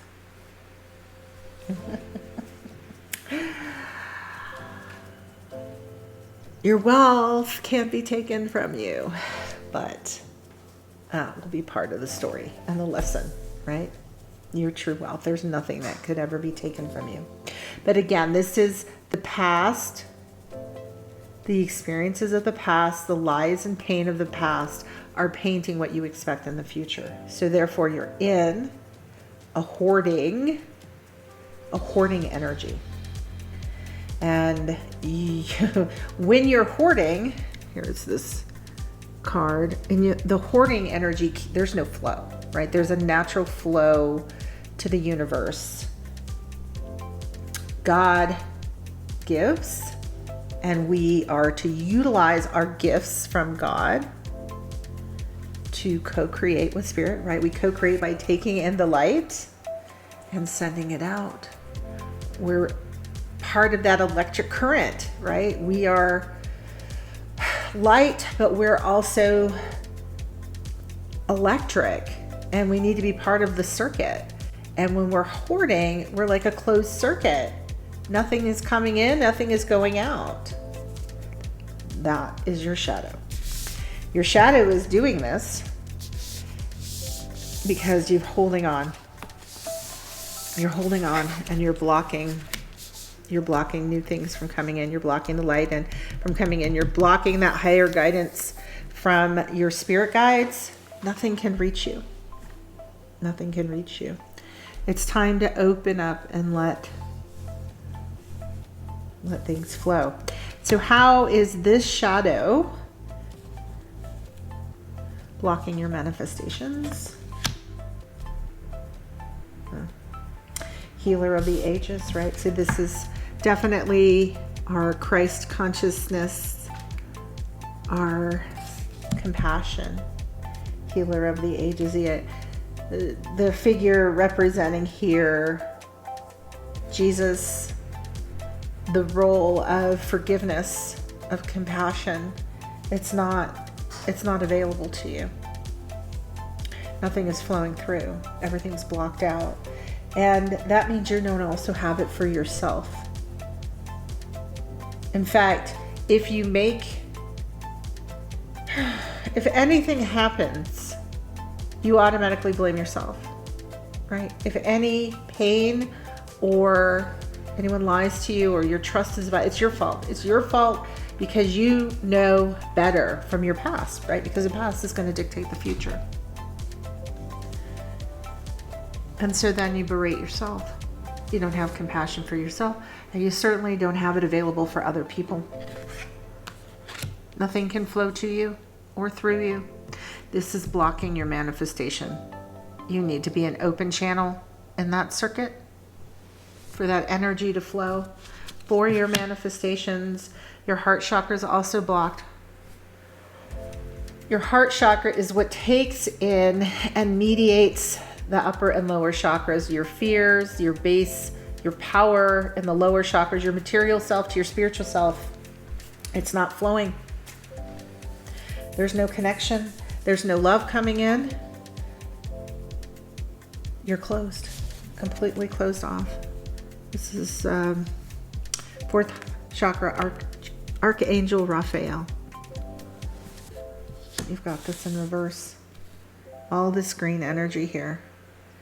Right, initially when I saw the miser was here hoarding money for fear of losing your wealth can't be taken. But what you've experienced is some pain and loss, and only you could have allowed that to diminish you. You must release, right? This forgive and forget is what your guides are telling you in order to help you manifest, because it's generating a belief.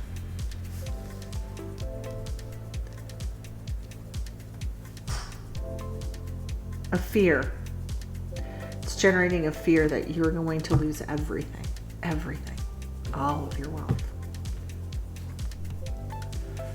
And there's nothing to share with anyone else. So you're very closed off to receiving anything new. Nothing new can come in. What needs to be released here? Guide. The shadow attribute places financial gain and control over imparting spiritual insight.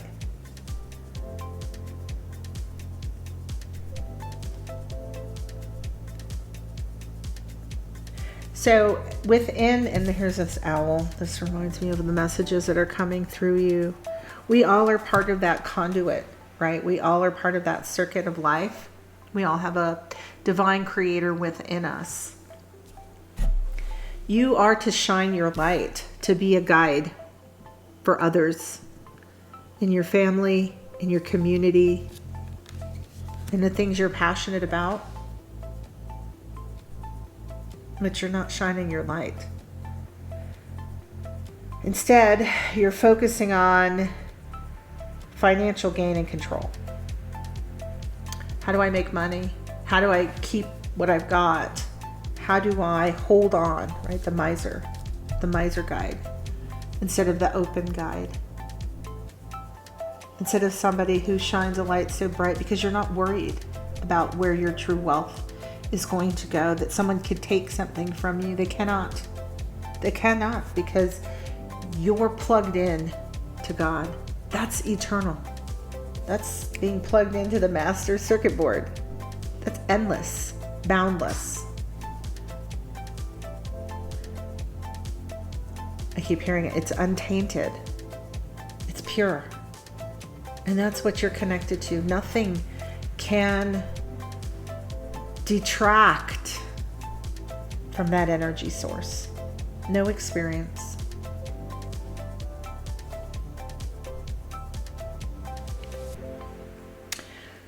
It's time to open it up. How is not shining your light impacting you or limiting you? Happy family.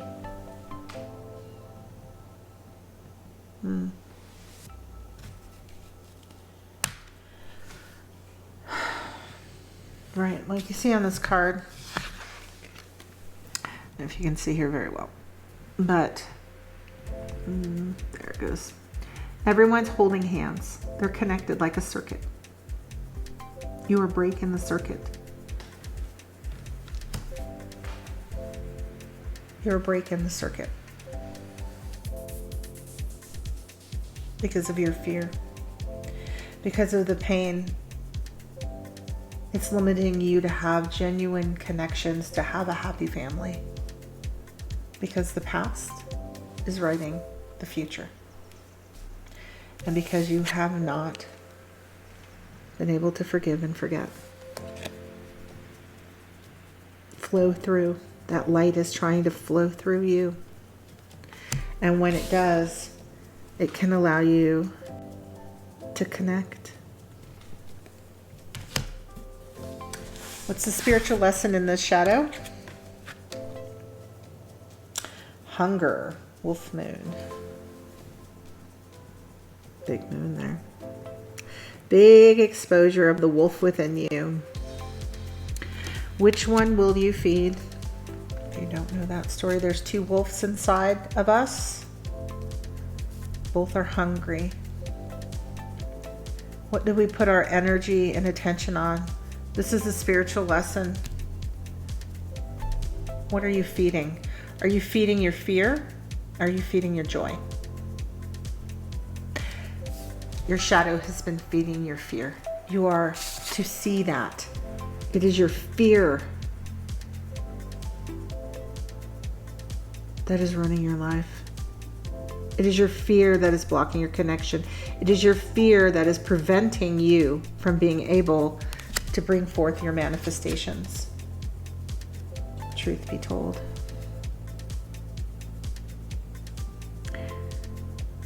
There is a truth that does need to be told.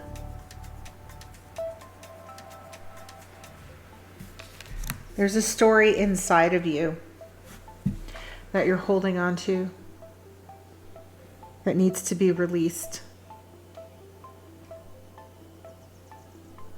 The light.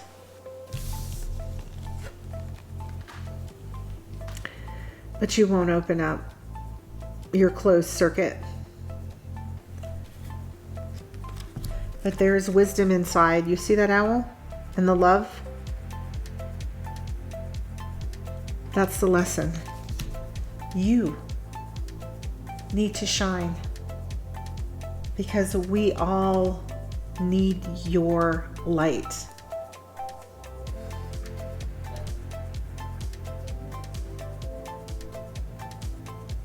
Your healing energy. Your wisdom. You see here? Both of these have an owl. You are to be a guide. There is something you need to lead forward in doing that you're not doing. A spiritual mission. Here we have a mask. The mask you've been wearing, the golden mask of the golden miser. Instead of sharing your wisdom, instead of sharing what you've learned in your life, Instead of sharing your light and love, you're holding on to it for fear of losing money in particular. This like golden mask is like a golden calf. It's the thing you are riding on, the thing you think that you are, when in fact you are light and you are love. This is what you've been feeding.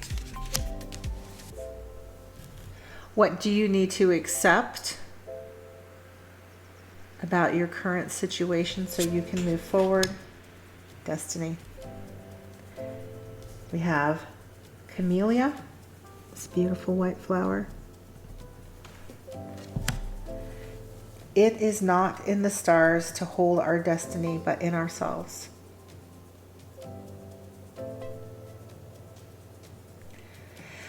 Well, I was thinking about this earlier.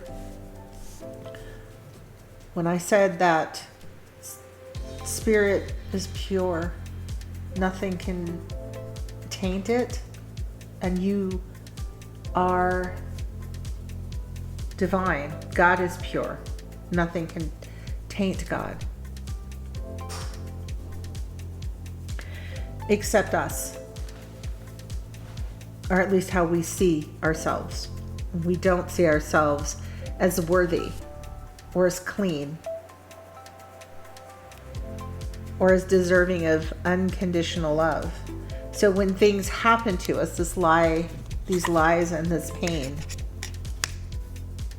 instead of seeing ourselves as light where nothing can touch us, that's the compassion, the healing energy of the Christ consciousness,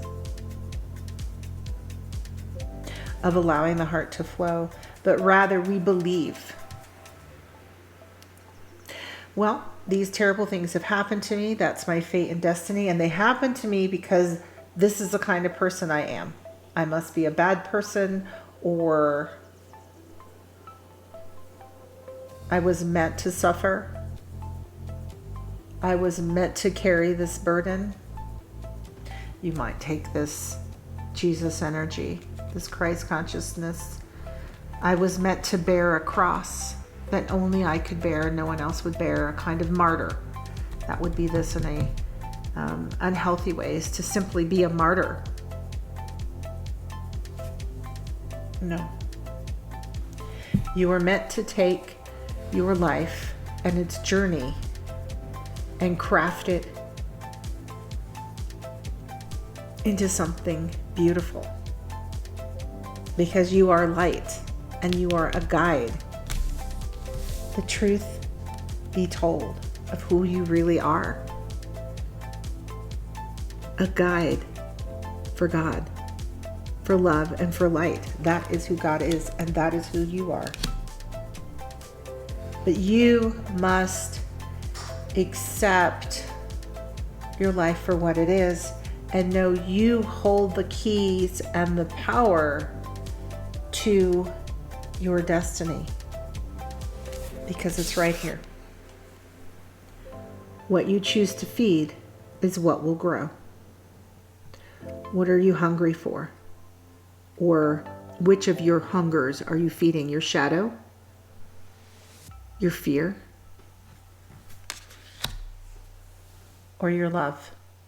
So the next question is, how do you heal the shadow self? Right out the bat. Panther spirit. I love it. Reclaim your power.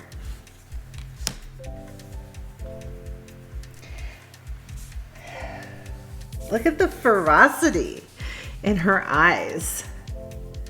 The light that wants to shine. The light that is burning to come out of you. Reclaim your power. Oh yeah, Black Panther energy, spirit. Hawk spirit. Let spirit be your guide. Yeah, we've got that here. You are being guided by spirit guides. You need to listen. These could be ancestors. These could be passed on loved ones. That's ancestors. These could be angels, guardian angels, archangels. Could be actual birds, pets, God.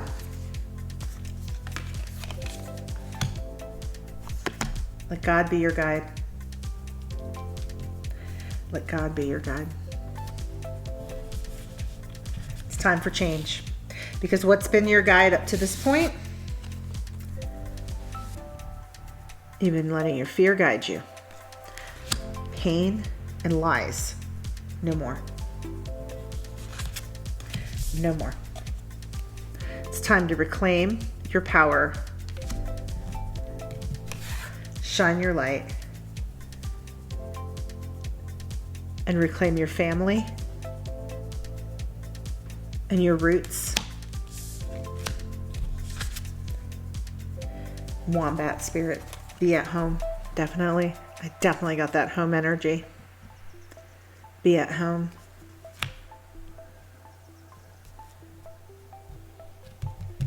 I'm gonna look up wombat here. Australian animal.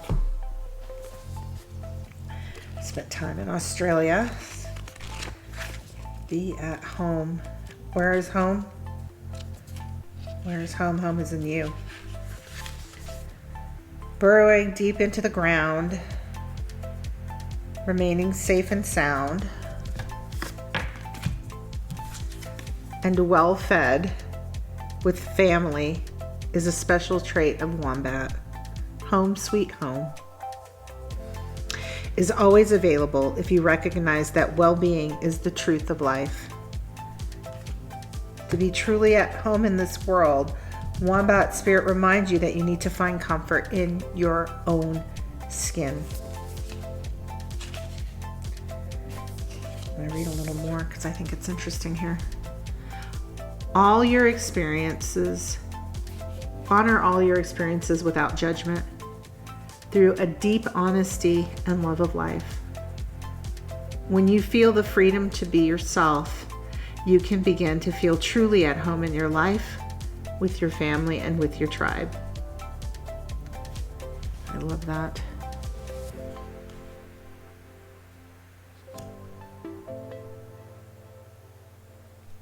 Everything you do from this place rings true in harmony with God. I love it.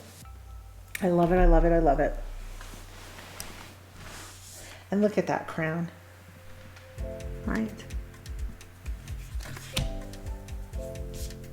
I mean, king or queen of your castle, however you see that. But be at home in who you are. Be at home in your body. Be safe in your body.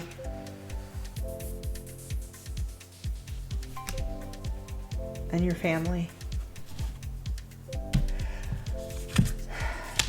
Flaunt what you love, dancer. Love it. So part of your healing journey is to flaunt it, is to have fun again. So you've been hiding. You've been in the shadows. Money, right? The miser has shut you down, right? There isn't this flow. I mentioned that at the circuit. But you've also not been letting your joy flow. It's time. It's time to lighten up, to go through this door and let the light through, to dance, bring color, rainbows. That's the other thing. I get this message of rainbows.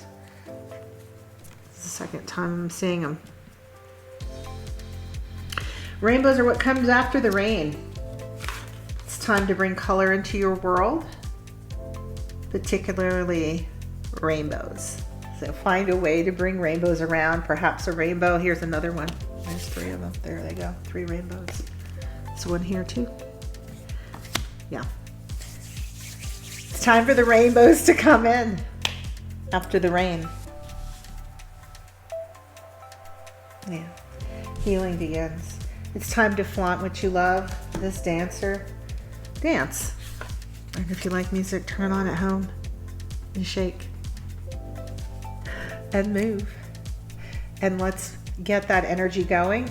Look at my video on manifestation and when you need to release. What you're releasing is this miser shadow, and keeping your light hidden and not being connected, part of the circuit, not letting any love flow through you, not sharing and not feeding your love, not being a guide to others.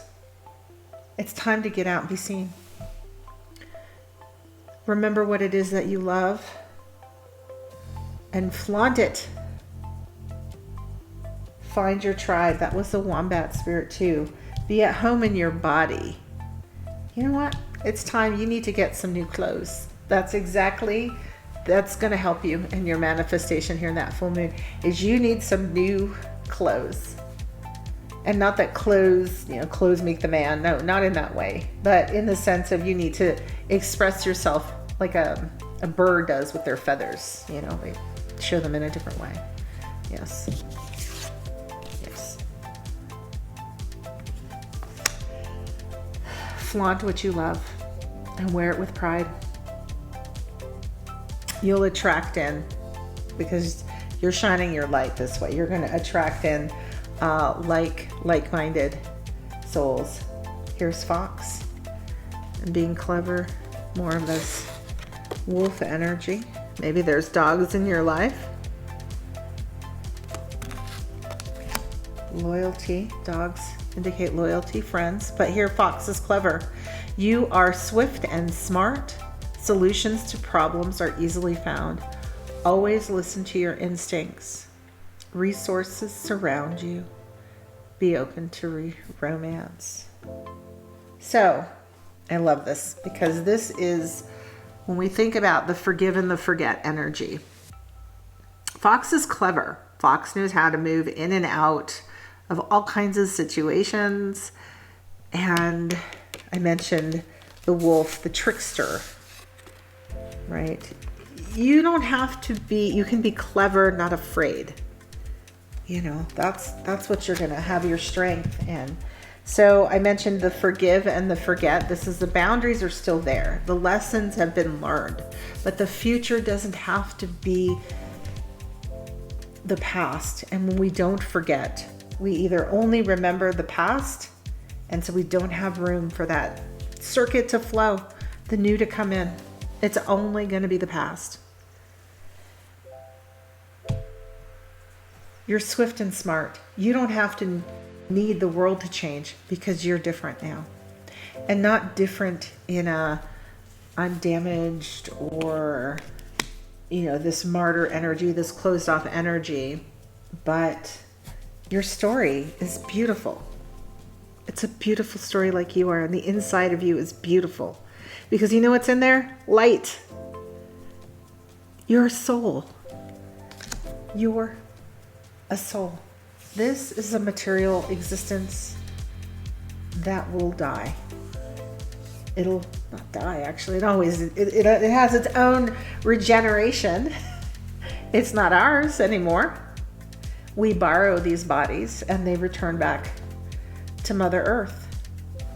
They will be broken down and made into something new.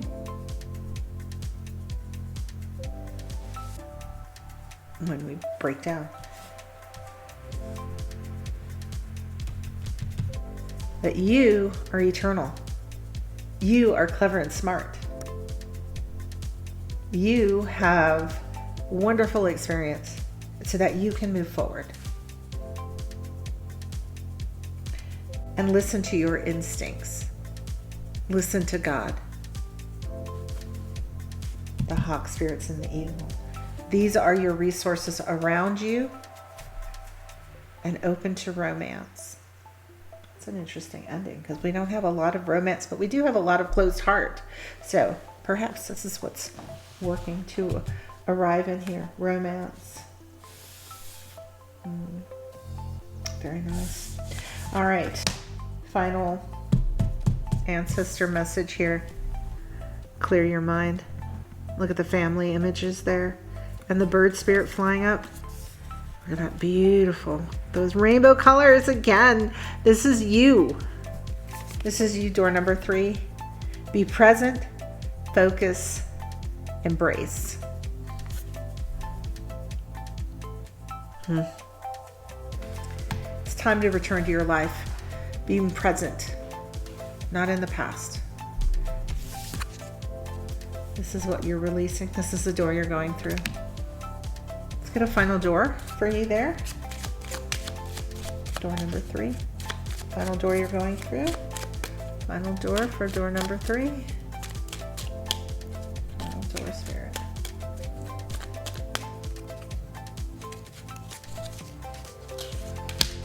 Oh, that's interesting. Interesting because it's a long door, long corridor.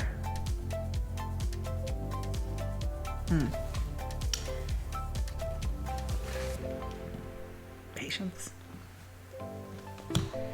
Everything soon will come to light, and then you will see things will be all right.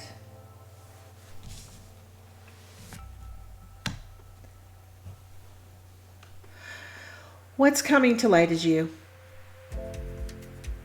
And when you open up to God, you will see how amazing and powerful God is. An endless flow of energy, of support, of love, and of light will come to you so that you don't have to be this miser. It's time to release you holding back your light. So in this full moon, it is worth you taking time to really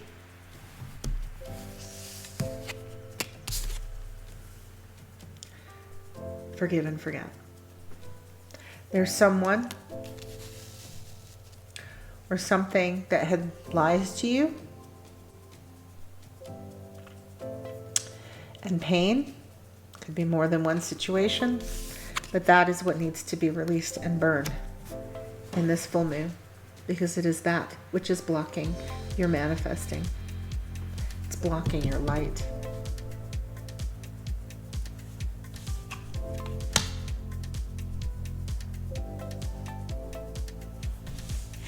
Release it and then be patient. Give things time. And the one you're being patient with is yourself. Going back here. It's time to take time out. And you will see yourself return over time. And restore your connections to family. And expand your family by being open to romance. All right, look for those rainbows. And if you can't find any, paint some and get some new clothes. Remember, we're going to show your new style. It's time to forgive and forget. That's what I got for you, door number 3. Hope you enjoyed this reading. So for those of you who chose door number 4, I have this interesting door right here. I like that door. It's an interesting door because there are a lot of steps. So I'm seeing a lot of steps, and the door itself it's the only door. Well, there was a closed door. This one is open, but we don't really see where it leads to, right? There's a shadow in this particular doorway. So there's a kind of mystery, and there's all kinds of steps leading away from this door and leading to this door. This door makes me feel a little bit like it's like you're in a maze, that there are a lot of choices. And I'm wondering, are you leaving that door? That door's a dead end. That's a dead end door. Definitely. So you've kind of hit a dead end. Yeah, that's a door that kind of goes nowhere. The door to nowhere. That's really interesting. Where do you go? A door to nowhere. With steps leading up to it, steps leading away from it. But it's like a door. You see how inside it doesn't really go anywhere. It's a door to nowhere. And all of these steps that take you, but we don't know where we're going. A door to nowhere. What does that mean to have a door going to nowhere?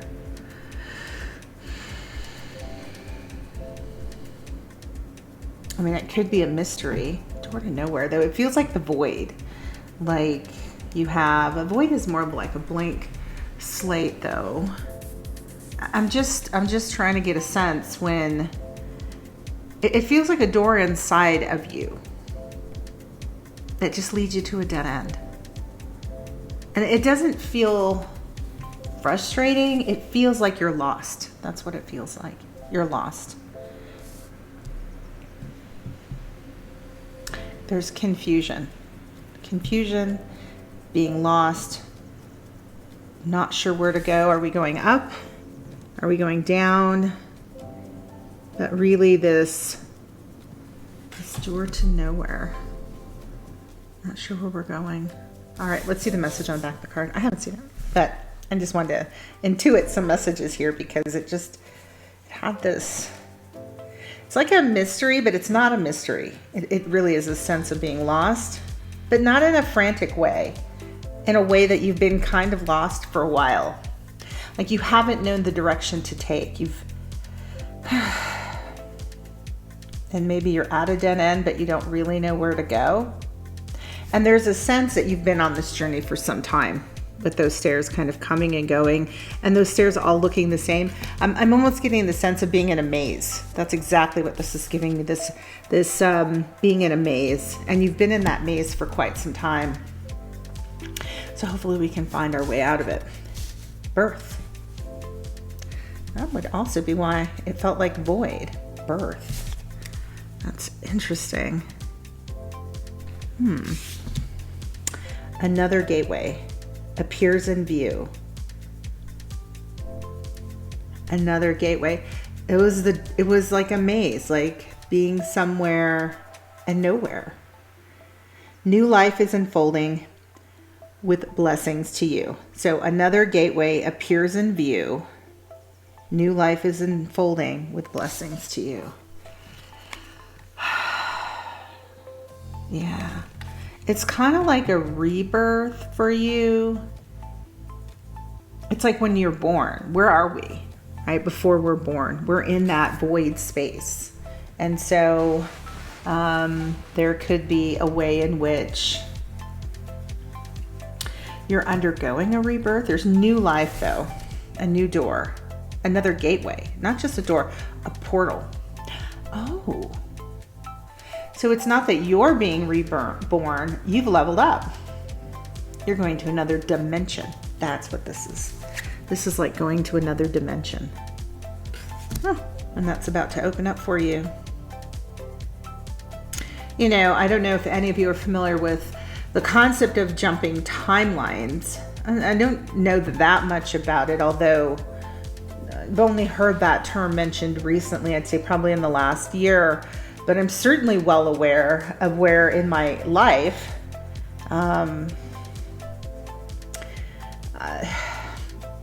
it has felt as if I was on one journey and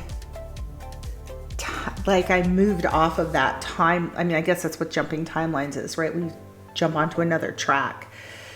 But it is as if I moved into another dimension and things were rearranged. Like this has happened a couple of times in my life at very pivotal moments, as if there are multiple me's, multiple me's out there in space. And somehow I moved into another version. Like if my life has to have a particular, like when I was born, I had a particular path, and then I did something in this lifetime that moved me into a different version of me. Like, I don't know what that would exactly, if you guys know more about this, please put it in the comments. I'd love to hear about it. But it's like there's multiple dimensions of the same reality. And, you know, this idea that there's many versions of you playing out, who make different decisions than you make. And so anyways, I'm getting a sense of jumping timelines. So you've done something. In order to jump a timeline, though, you've had to take some kind of action that's redirecting the course of your life, and not in an insignificant way. I mean, this is a entire new reality is opening up to you. So this is a message from your ancestor. It goes along with this upskill. Leveling up. That was exactly the thought. Work, career, and crossroads, right? This upskilling. Oh, I like that. Definitely. You know, and I see this little pantheon type of structure in the back that's very much like that. You know, it's like moving through time and space. And when we think of ourselves, even if you don't believe in multiple dimensions and realities, and that's fine, although I think there is some scientific evidence for these things. Our souls are eternal. Our souls have lived many lifetimes. And perhaps for you, a previous life, I'm definitely getting the sense of ancient Greece and this, you know, this idea of the philosopher, the teacher, the student, and really demonstrating one's, I mean, in this society, the educated were, to be educated, one had to be a citizen, right? There was a citizen class, and those who were citizens of the state could enjoy certain kinds of rights, but you'd also become a respected member of the community. And if we think about the ways in which Greek philosophy remains with us, right? I mean, it's really withstood the test of time. In some of the philosophies, the ideas about the meaning of life, these big questions of who are we and what are we doing here, and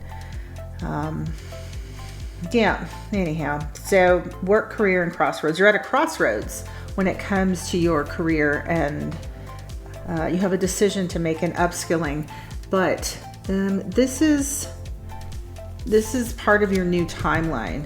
There's something you've done, and again, I think it is very much it's in the realm of work and occupation. I'm not sure. I feel like you're the pupil here. You're the pupil, the student who's passed a test, and that test is a test from the universe. So another gateway appears in view. New life is unfolding with blessings to you. That's what's on the way. And then there's your shadow self that's emerging in this in this full moon that we need to see, because this is what's being revealed here. The warrior. Warrior in the shadow position. What does that mean? Trading ethical principles for victory at any cost. Indifference to the suffering inflicted on others.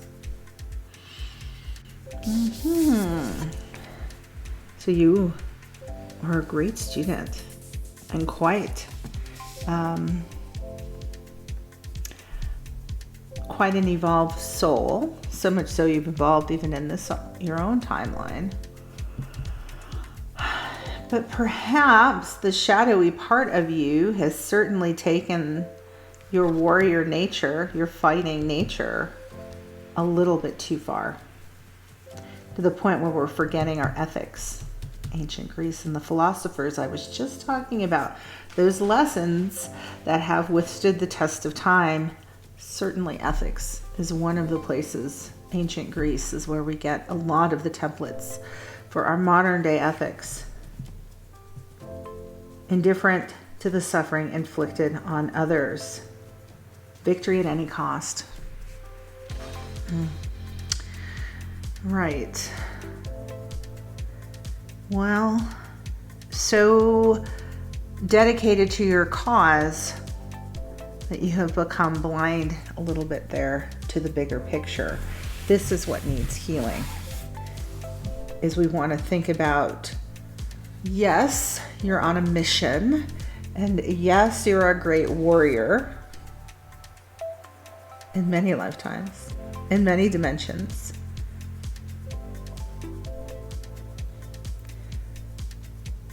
but you have lost sight of the collateral damage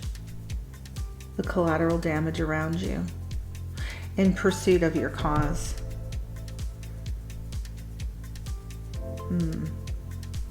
No. All right. How is this shadow hindering you? We've got 2 cards.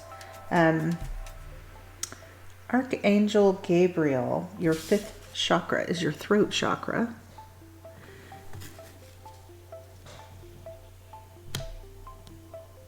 This is in the upright. I'm feeling like it means the words, typically I would say you're not speaking your truth. It's the opposite. The words that you are using are hurtful.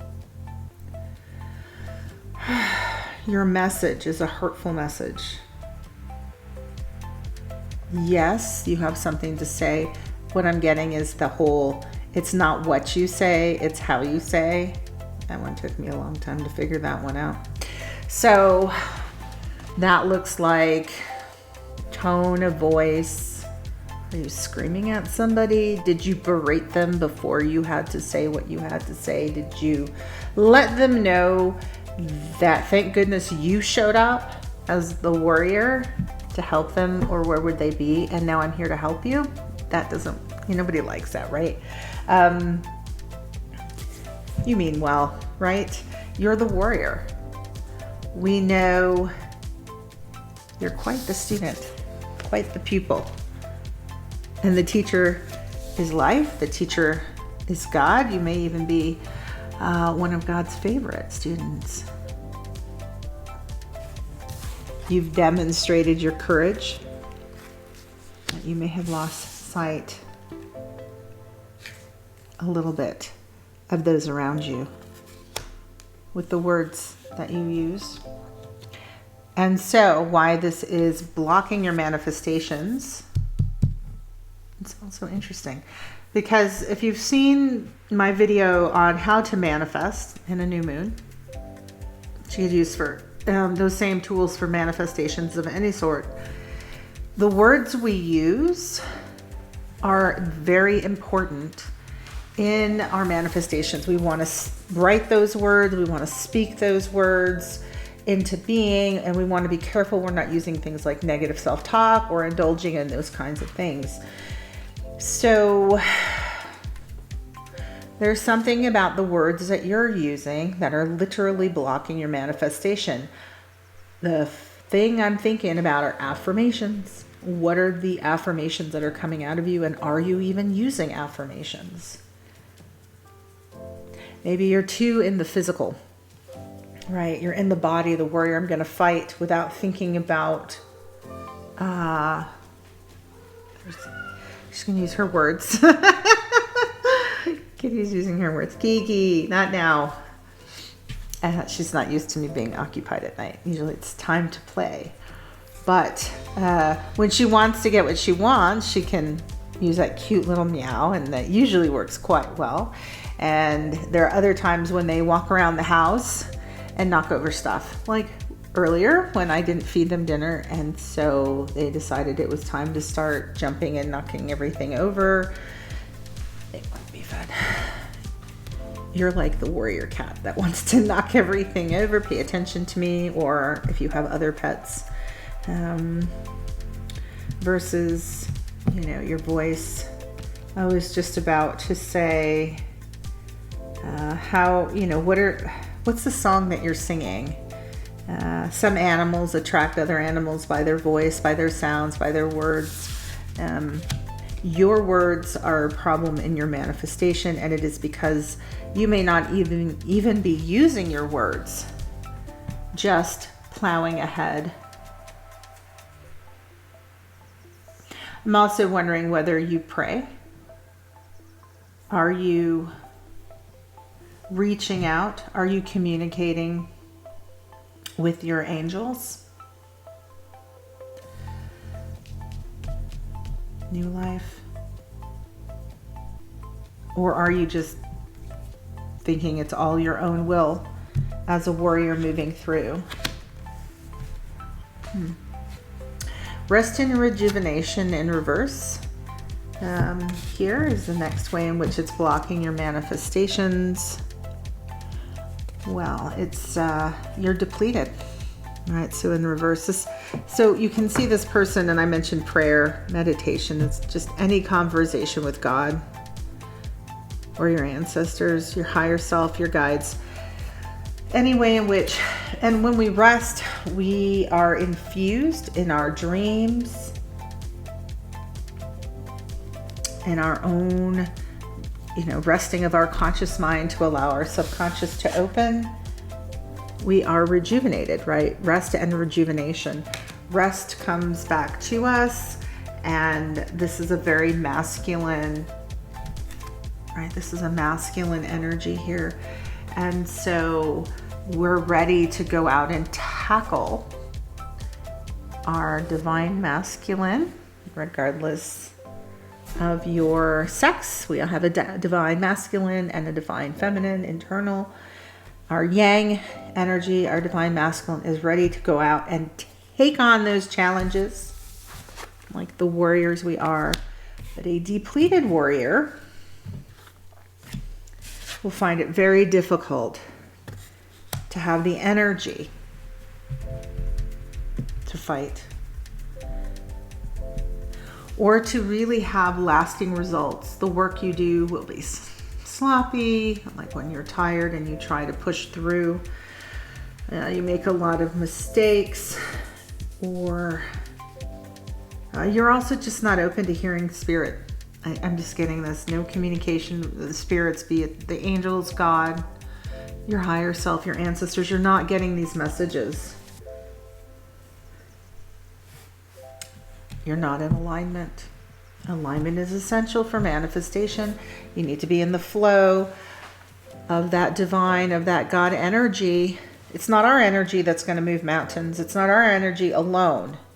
Our energy is necessary in conjunction with God, but that's what brings miracles.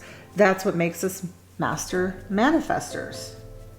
Any block to that energy flow, and certainly being worn out in these crusades and these battles, particularly if we're causing suffering onto others, then that's creating another kind of unintended consequence that's depleting us of our energy. So you're focused on your goal and you've got other people, it could be in your own family, it could be at work, it could be friends, it could be in your neighborhood, doesn't really matter. And you're picking up flack from other people. So now you're dealing with people who could be your supporters, people potentially you think you're spending all your time being this great warrior for, who are suffering, and now they're pushing back on you. And this is another way in which you could be getting depleted and not spending your energy on your manifestations. So what needs to be released here? Exorcist. An exorcism needs to happen in the shadow. Fear of facing your own demons, but you're not willing to do that. This is really interesting because it has this sort of shamanistic figure going in to connect with your ancestors or angels, archangels, to face your own demons. Archangel Michael, Archangel Gabriel, very good helpers here in slaying your demons. In the light attribute, you do this exorcism to free yourself and others of destructive impulses. Aha, interesting. So warrior exorcist is what you think you're doing. You're out there ridding the world of evil.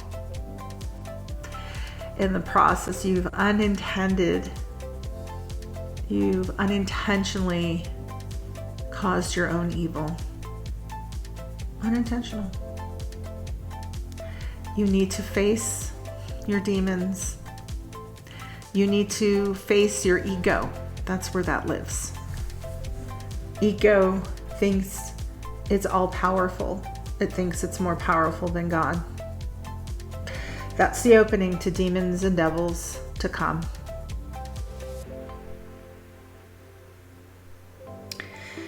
You have to face that and shed those. That's what's being asked to be cleared here in this full moon.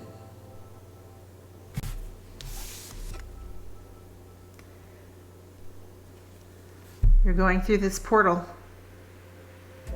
There's a birth, another gateway. No, kitty. New life. Yes, baby. Is unfolding with blessings to you. There is new life. She wants that. There is new life unfolding. That means something is ending. This fresh energy wants to come in, but there's no space for it to come in. You need to face your own demons. How is this avoidance of the harm that you're causing, the ignorance, the indifference, limiting you? Financially, financial constraints. Huh. Interestingly enough, it's depleting you of some resources. Financial, not just some, financial resources. So you're not getting replenished in your energy. You're not able to reconnect to spirit. What it is you're trying to communicate isn't coming across. The battle you're trying to fight isn't being communicated. And your money is running out. You must face your own demons.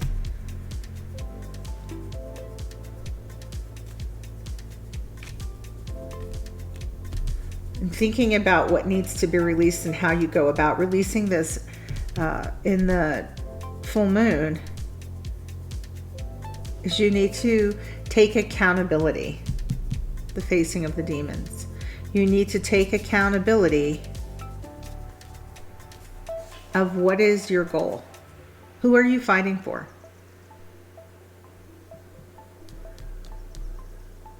What are you being a hero?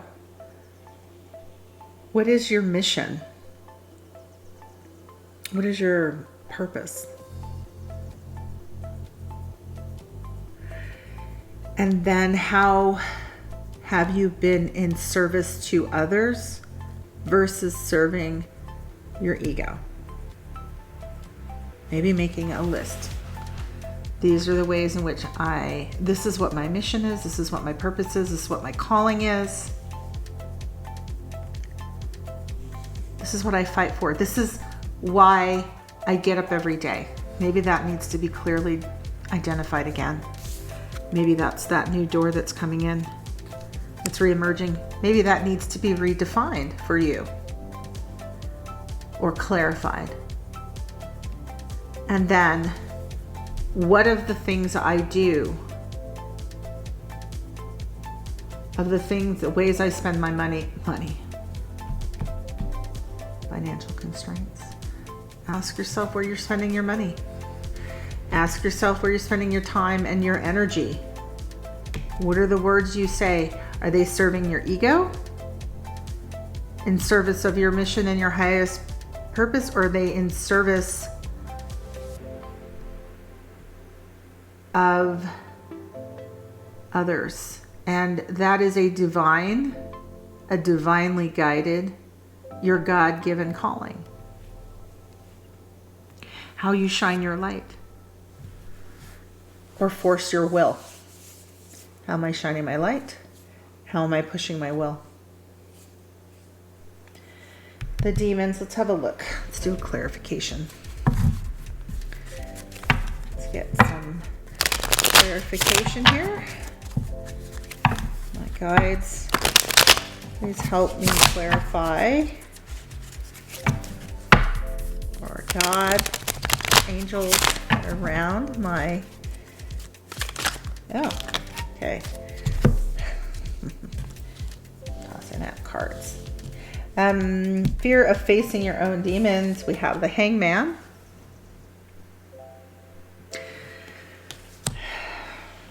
The kind of surrendering energy.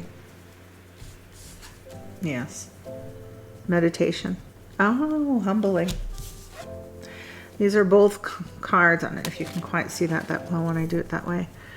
But this Hangman is frozen. He's hung up. He's immobile. Masculine energy here. Immobilized. Taking action is immobilized. Frozen legs. In order to see things from a new perspective, behind him, he cannot see, are the flowers coming up. All he sees out in front of him is the frozen wasteland. The flowers are coming up due to the light. God's light shining in, bringing new life. The new life that's coming into your life, that's trying to. But you can't see it. It's right behind you. You're focused on something else. So you can't move forward. You can't take any action. Your action would only lead you in the wrong direction. Face your own demons. You won't look. If you just look behind you, you would see the hope that exists. But you don't turn around. You're being asked to go inside in this moon, in this full moon energy, and meditate and see who you truly are, and to find your truth and reconnect back to your purpose, your God-given purpose.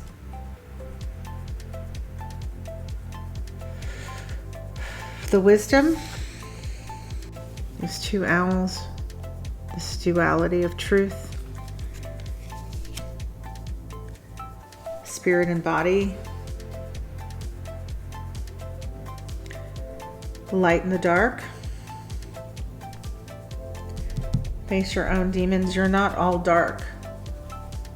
You're not all shadow, but you do have a shadow that needs to be examined, so that the light can come through.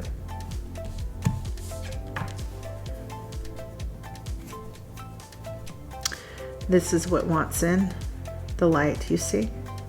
New inspiration, joy, and happiness, and also a new passion. Or a renewed passion. Oh, that's what this is. This birth, this renewed passion for what you're doing. Two aces. Interesting.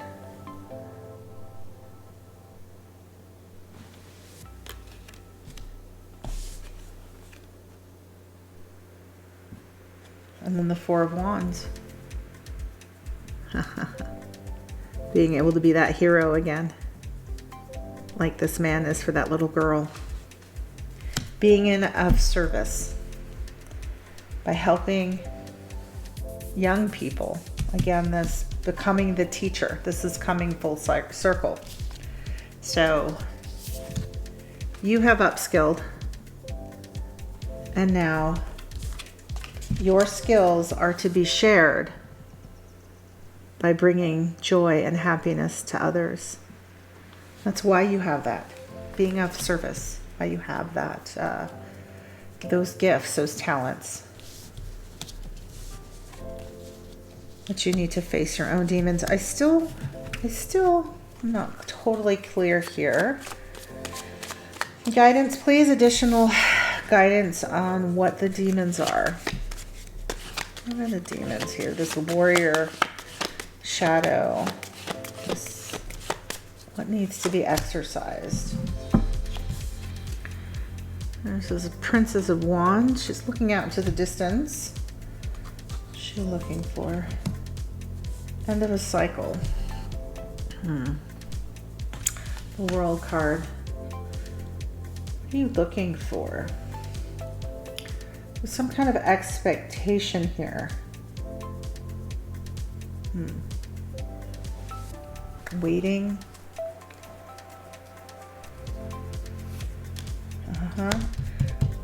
This is, before I look at this one, I don't want to lose my train of thought. This is, you have an expectation that hasn't been met. There's something you are expecting to happen that needs to end because you're not in the present moment. And instead, right, this is a King of Swords and the book knowledge. You need to take action on the knowledge that you have. You see this fire burning in the book. The sword is that clarity, and the King of Swords is taking action on some type of knowledge. Oh, but you're protecting it. You're not sharing it. This is the thing you want to exercise. This guy's not sharing his knowledge. He's protecting it. He's protecting it in the expectation of some other place he's supposed to be sharing it, some other love.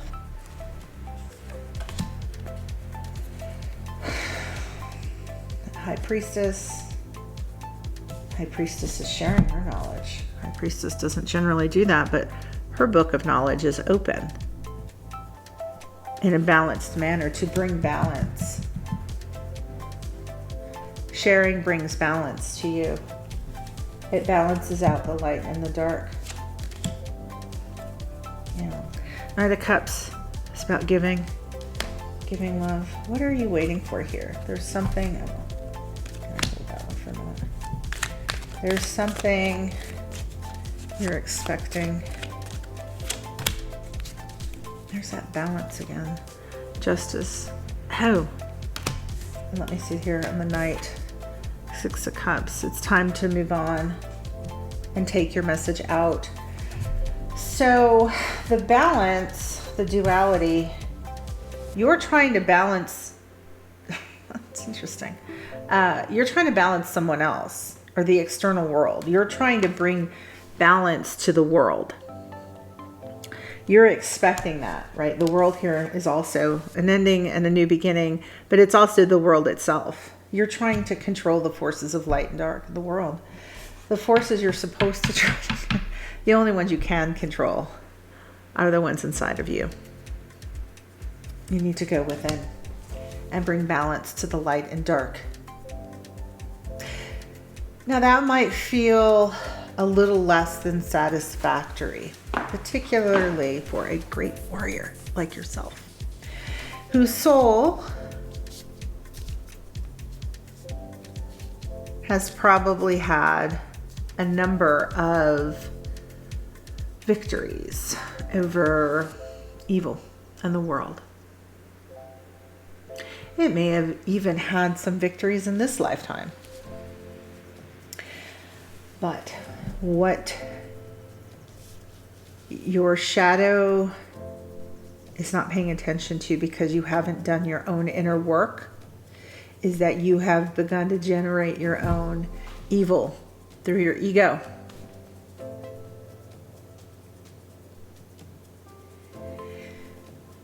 Like I said, it may seem a little bit unsatisfactory to do that. However, we are connected, all of us. If you are unhealed, the whole is unhealed. If you are healed, you contribute to the healing of the whole.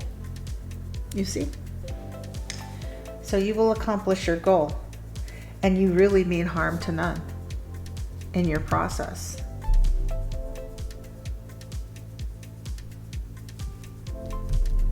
But you're fueling your ego.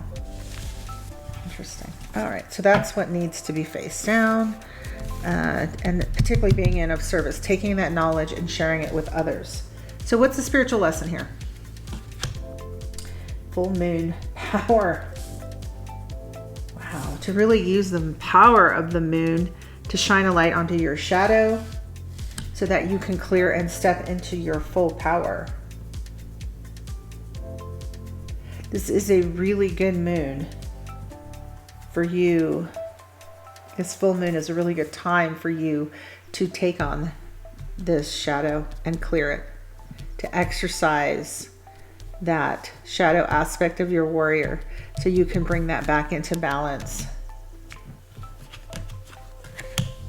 and fruition. Harvest moon.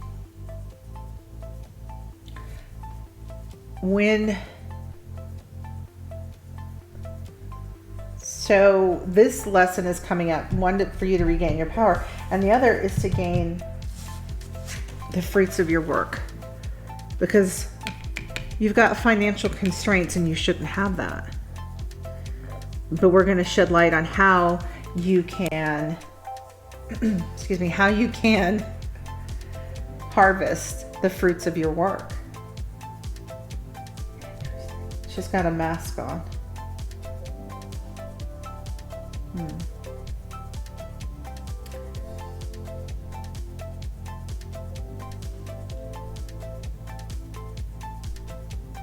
It's interesting. It's like being that she's seeing through the fruits of her labor. Seeing clearly on what it is you're creating. To see if your creations are in fact abundant or toxic.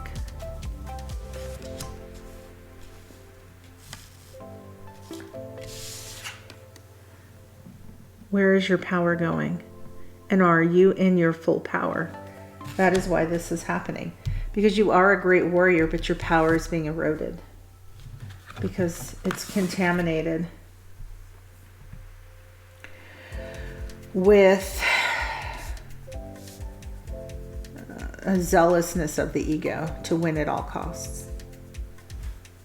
You need to evaluate, what are you reaping? What are you reaping? And where is your power being spent? Are you seeing those benefits? What else do we have here? Loyal heart.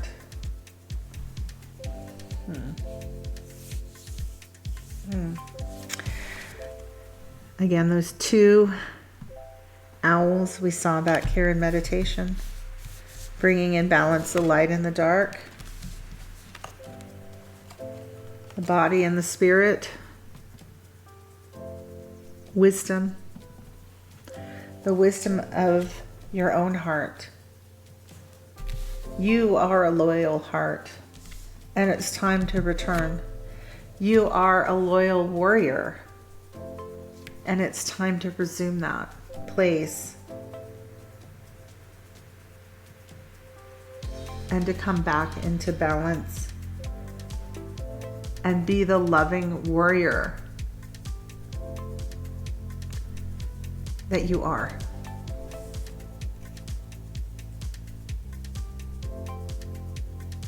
So the upskill, I think there's a little bit of this upskilling energy, right? This leveling up energy is to also learn to be a warrior with compassion. To balance, there's that balancing energy. Where's my high priestess?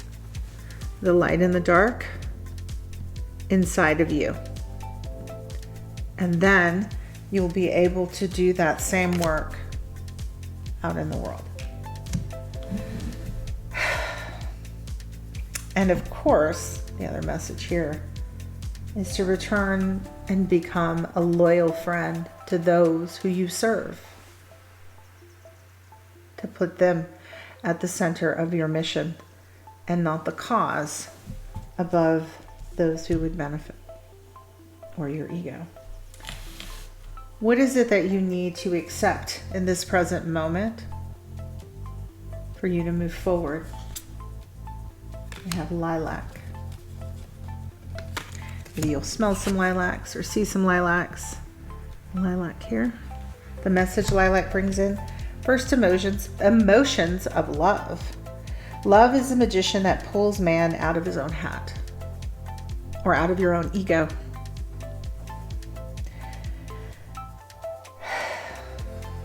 Magician that pulls you out of your own hat. The power of all manifesting, of all magic is love. There's only one source, one original source. There are many places to source it. Unconditional love is God. So through divine sources we find love. Through Our works, we're able to share in that love, but the source of love flows from God. Love is what's going to help you materialize your manifestations. What do you need to accept? You need to move into the space of the heart. That's not what I want. The loyal heart. There was something else that made me think heart. It must be the words you use. Everything you do must come from a place of love and not the power of the ego or the body. Rest and rejuvenation. First emotions of love. That's spark. That's the first emotion. It's the spark of love, the spark of light, the spark of God in you. You must accept the true source of power is always love, is always unconditional love and compassion. That is the true strength of a warrior. That is what you must embrace to heal as you move towards healing this shadow self. Bobcat spirit energy. Number 8. I thought I saw an 8 somewhere else. Oh, maybe it wasn't this reading. Life is a mystery.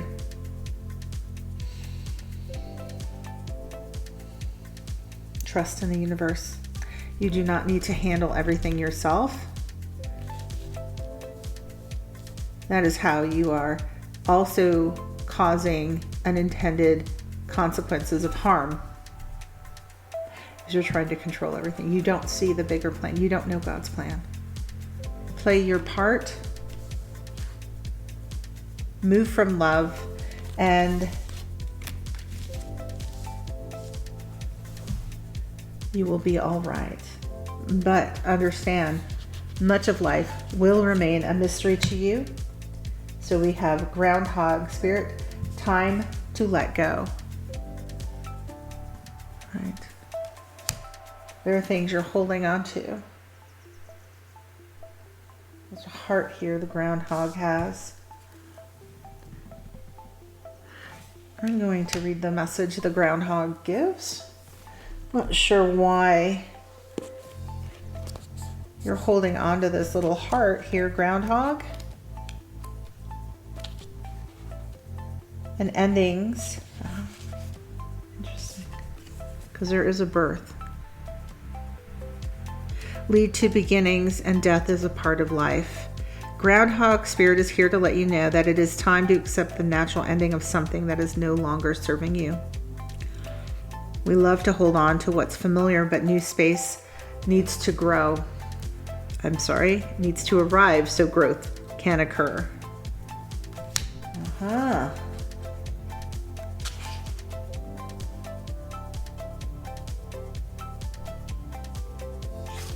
like the rest of this. When the groundhog sees his shadow, he retreats to his den. So too might you yearn for a little more time to say goodbye and transition into the new. However, change is coming, and it is good, so let go of your resistance. Spring brings many blessings, and what must die will always be reborn in a new form that will be right for you. God is already sending something new to you. So say farewell to what once served you. For something new is coming in its place. I had so many thoughts. I should have paused. The words are always there on the page. The old you. You have leveled up. I see the portal you're going through. Remember what I said in the beginning about timelines and different versions of you? Well, perhaps there was a version of you that was going to spend your whole lifetime fighting for those causes, fighting for social justice, fighting to be a hero, fighting for the underdog in a physical sense. But that version of you is dying. It's time to let it go. Holding on to it is only impeding what's inevitable. A new version of you. You're on a new timeline. This door to nowhere. There's nowhere else to go. Yeah, it is a maze. You've already gone through all the doors and up all the steps in this level. There's nowhere else to go except up through the portal, upskill.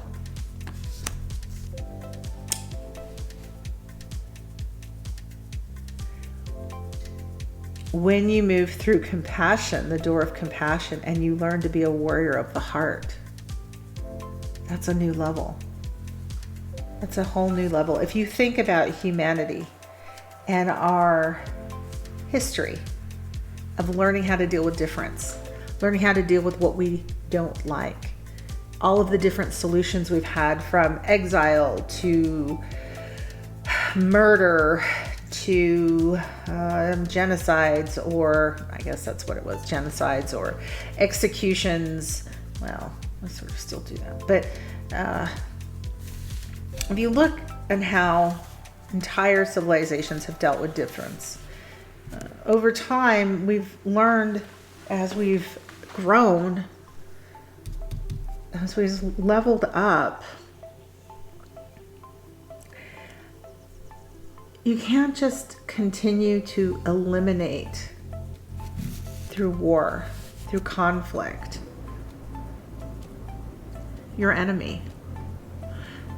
Because at some point you might run out of space, or you might develop, more likely this is what's happened, is we've developed a moral code that says genocide is wrong, that has said eugenics is wrong, that cultural genocide is wrong, assimilate, all of these different kinds of practices.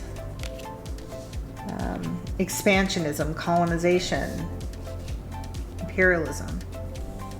We respect countries' boundaries and cultures and these kinds of things.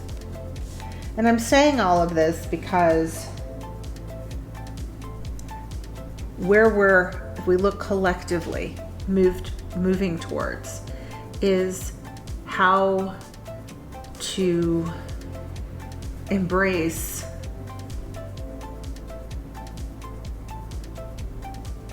our shadow. You're learning to embrace yours.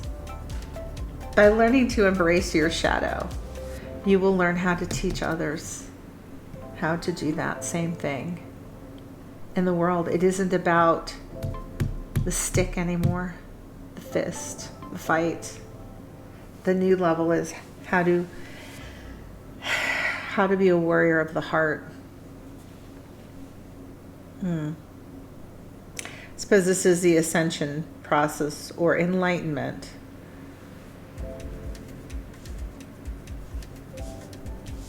It's time to let go who you thought you were, because a new version of you is coming in.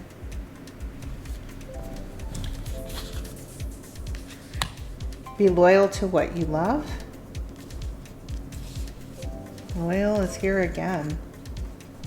There's an issue of loyalty. Loyal heart, a loyal friend. And what else? Set healthy boundaries. Armadillo spirit.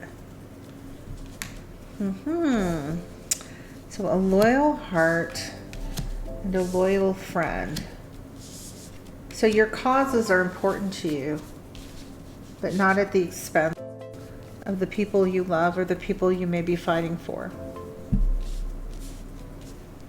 And in truth, if you're a warrior for God,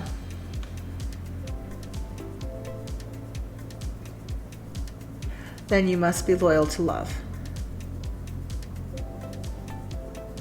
Always, unconditionally. Make sure you set healthy boundaries. So, where are the boundaries being violated? That's an one that's new. Life's a mystery. Let it go. Be loyal, but set boundaries. Don't become codependent on your causes. This is causing you to derail yourself and lose sight of the bigger picture.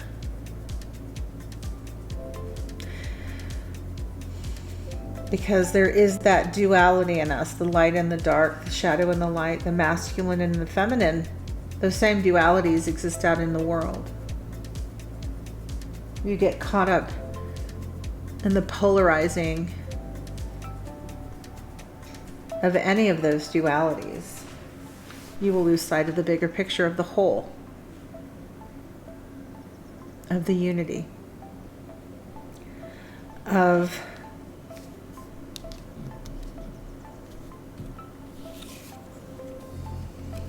our material world and our spiritual world. These need to balancing. The light and the shadow. The shadow within. Don't be all shadow.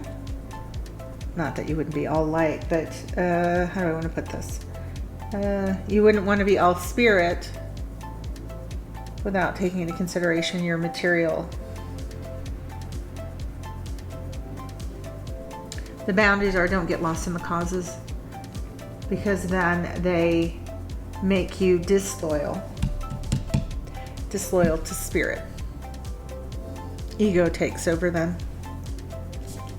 The boundary is between those things that would take you away from being a spiritual warrior, a divine warrior. This one is how do you heal the shadow self? Find your inner truth, shaman.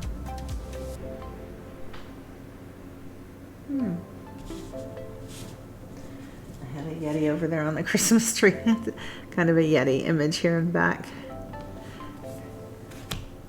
Find your own inner truth. Being a warrior of love. I think you know the hard lessons of fighting. And now you're going to learn. Find your own inner truth about what it means to be a warrior through the eyes of love. So the way you heal the shadow is to find your own inner truth, to get that balance. Exercise those that shadow aspect of yourself. There's a message coming in. The hawk brings a message. Oh, with the sun in the background. Spirit is sending you messages. Open your greater vision. We had something about vision, didn't we? And your power was returning. To see the signs, focus on priorities, and eliminate distractions. You have a bright future. There's the sun. Let yourself ascend to new heights. There are messages coming in. There's some Bobcat mystery energy. You don't know all of the answers yet. You don't know where all of this is going yet. It will be coming. But you have to open your heart. You have to stand down your ego. You have to release your ego that says, I am right. Even if you're right and you're harming others, and then you're not being loyal to your cause.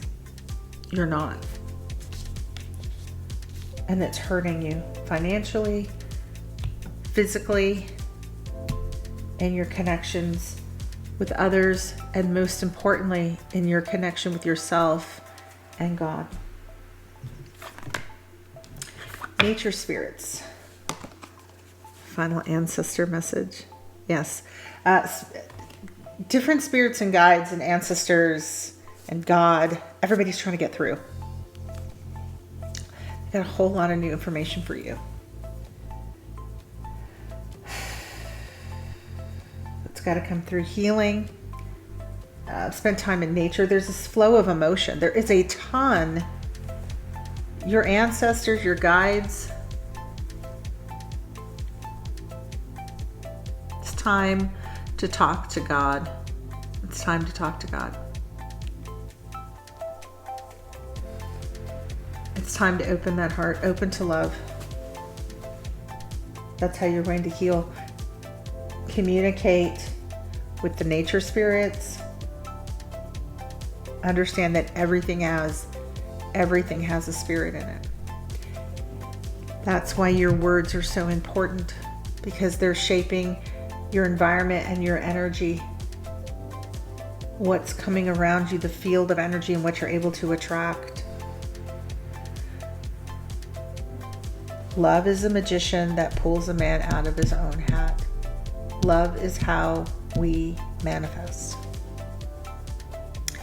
You must move as a warrior of love and through love, in concert with your own inner truths, and by listening to these. You have there's a lot of messages trying to come in. They're not making it through.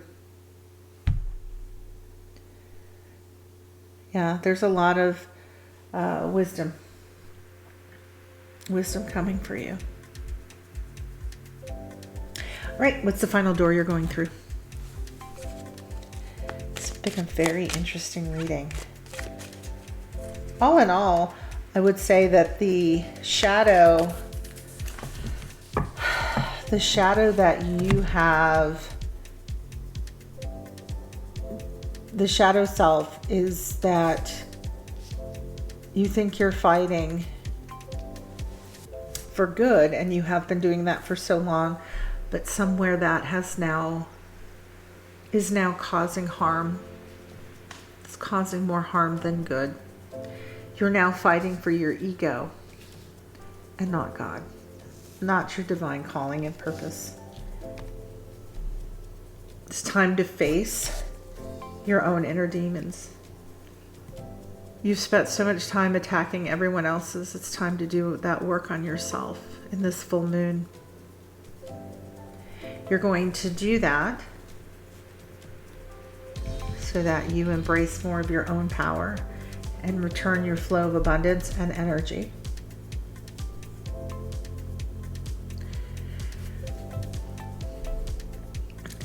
And the way you heal is through love.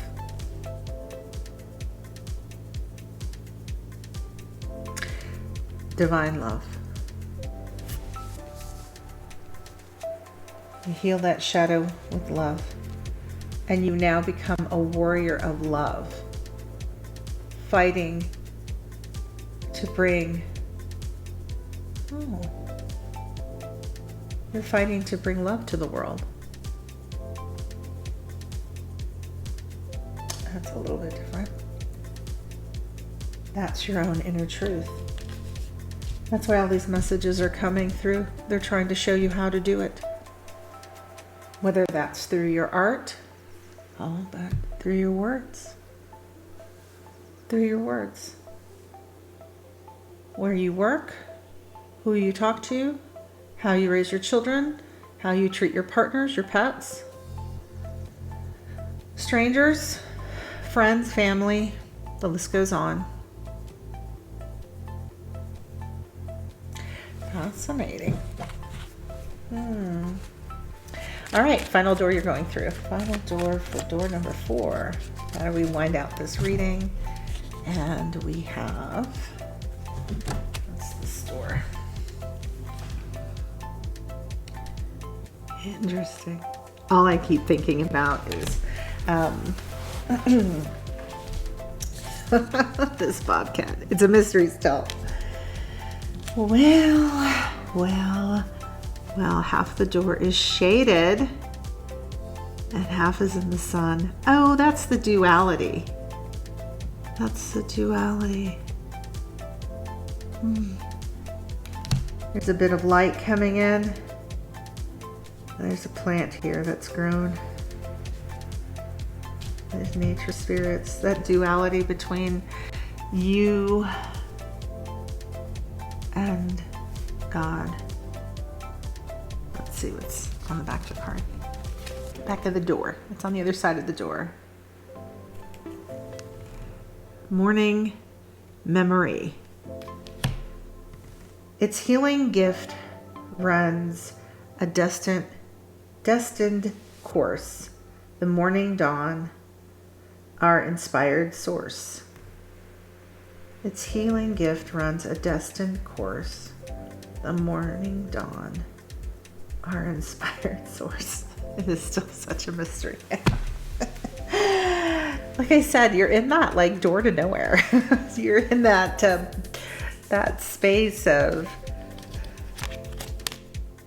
oh, excuse me, it's pretty late. I'm ready to sleep.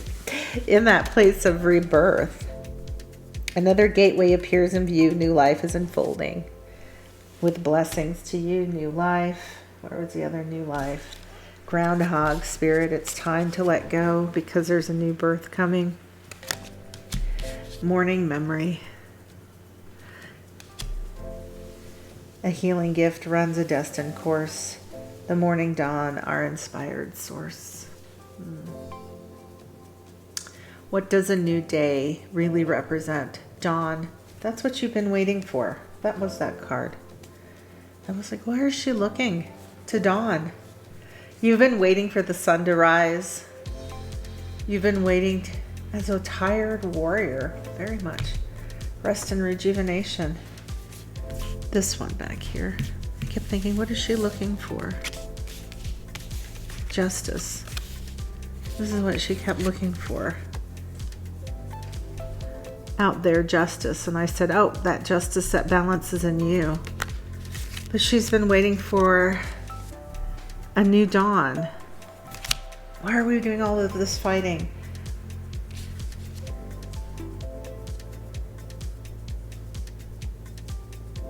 It's what inspires us, is a new day, the light returning. To the door, there's a welcome mat. It's time to go through to a new life, to a new light. The dawn is here. It's not as you have imagined, O warrior. You may have seen empires come and go in your soul's many lifetimes. This one will be more subtle. This is where you are moving through. You've run this maze. There's nowhere else for you to go but up and up into a new life, into the dawn. A new dawn is coming up for you. One that has you being a warrior of the heart. I hope this helps you in your full moon manifestations. That's what I've got. Bye.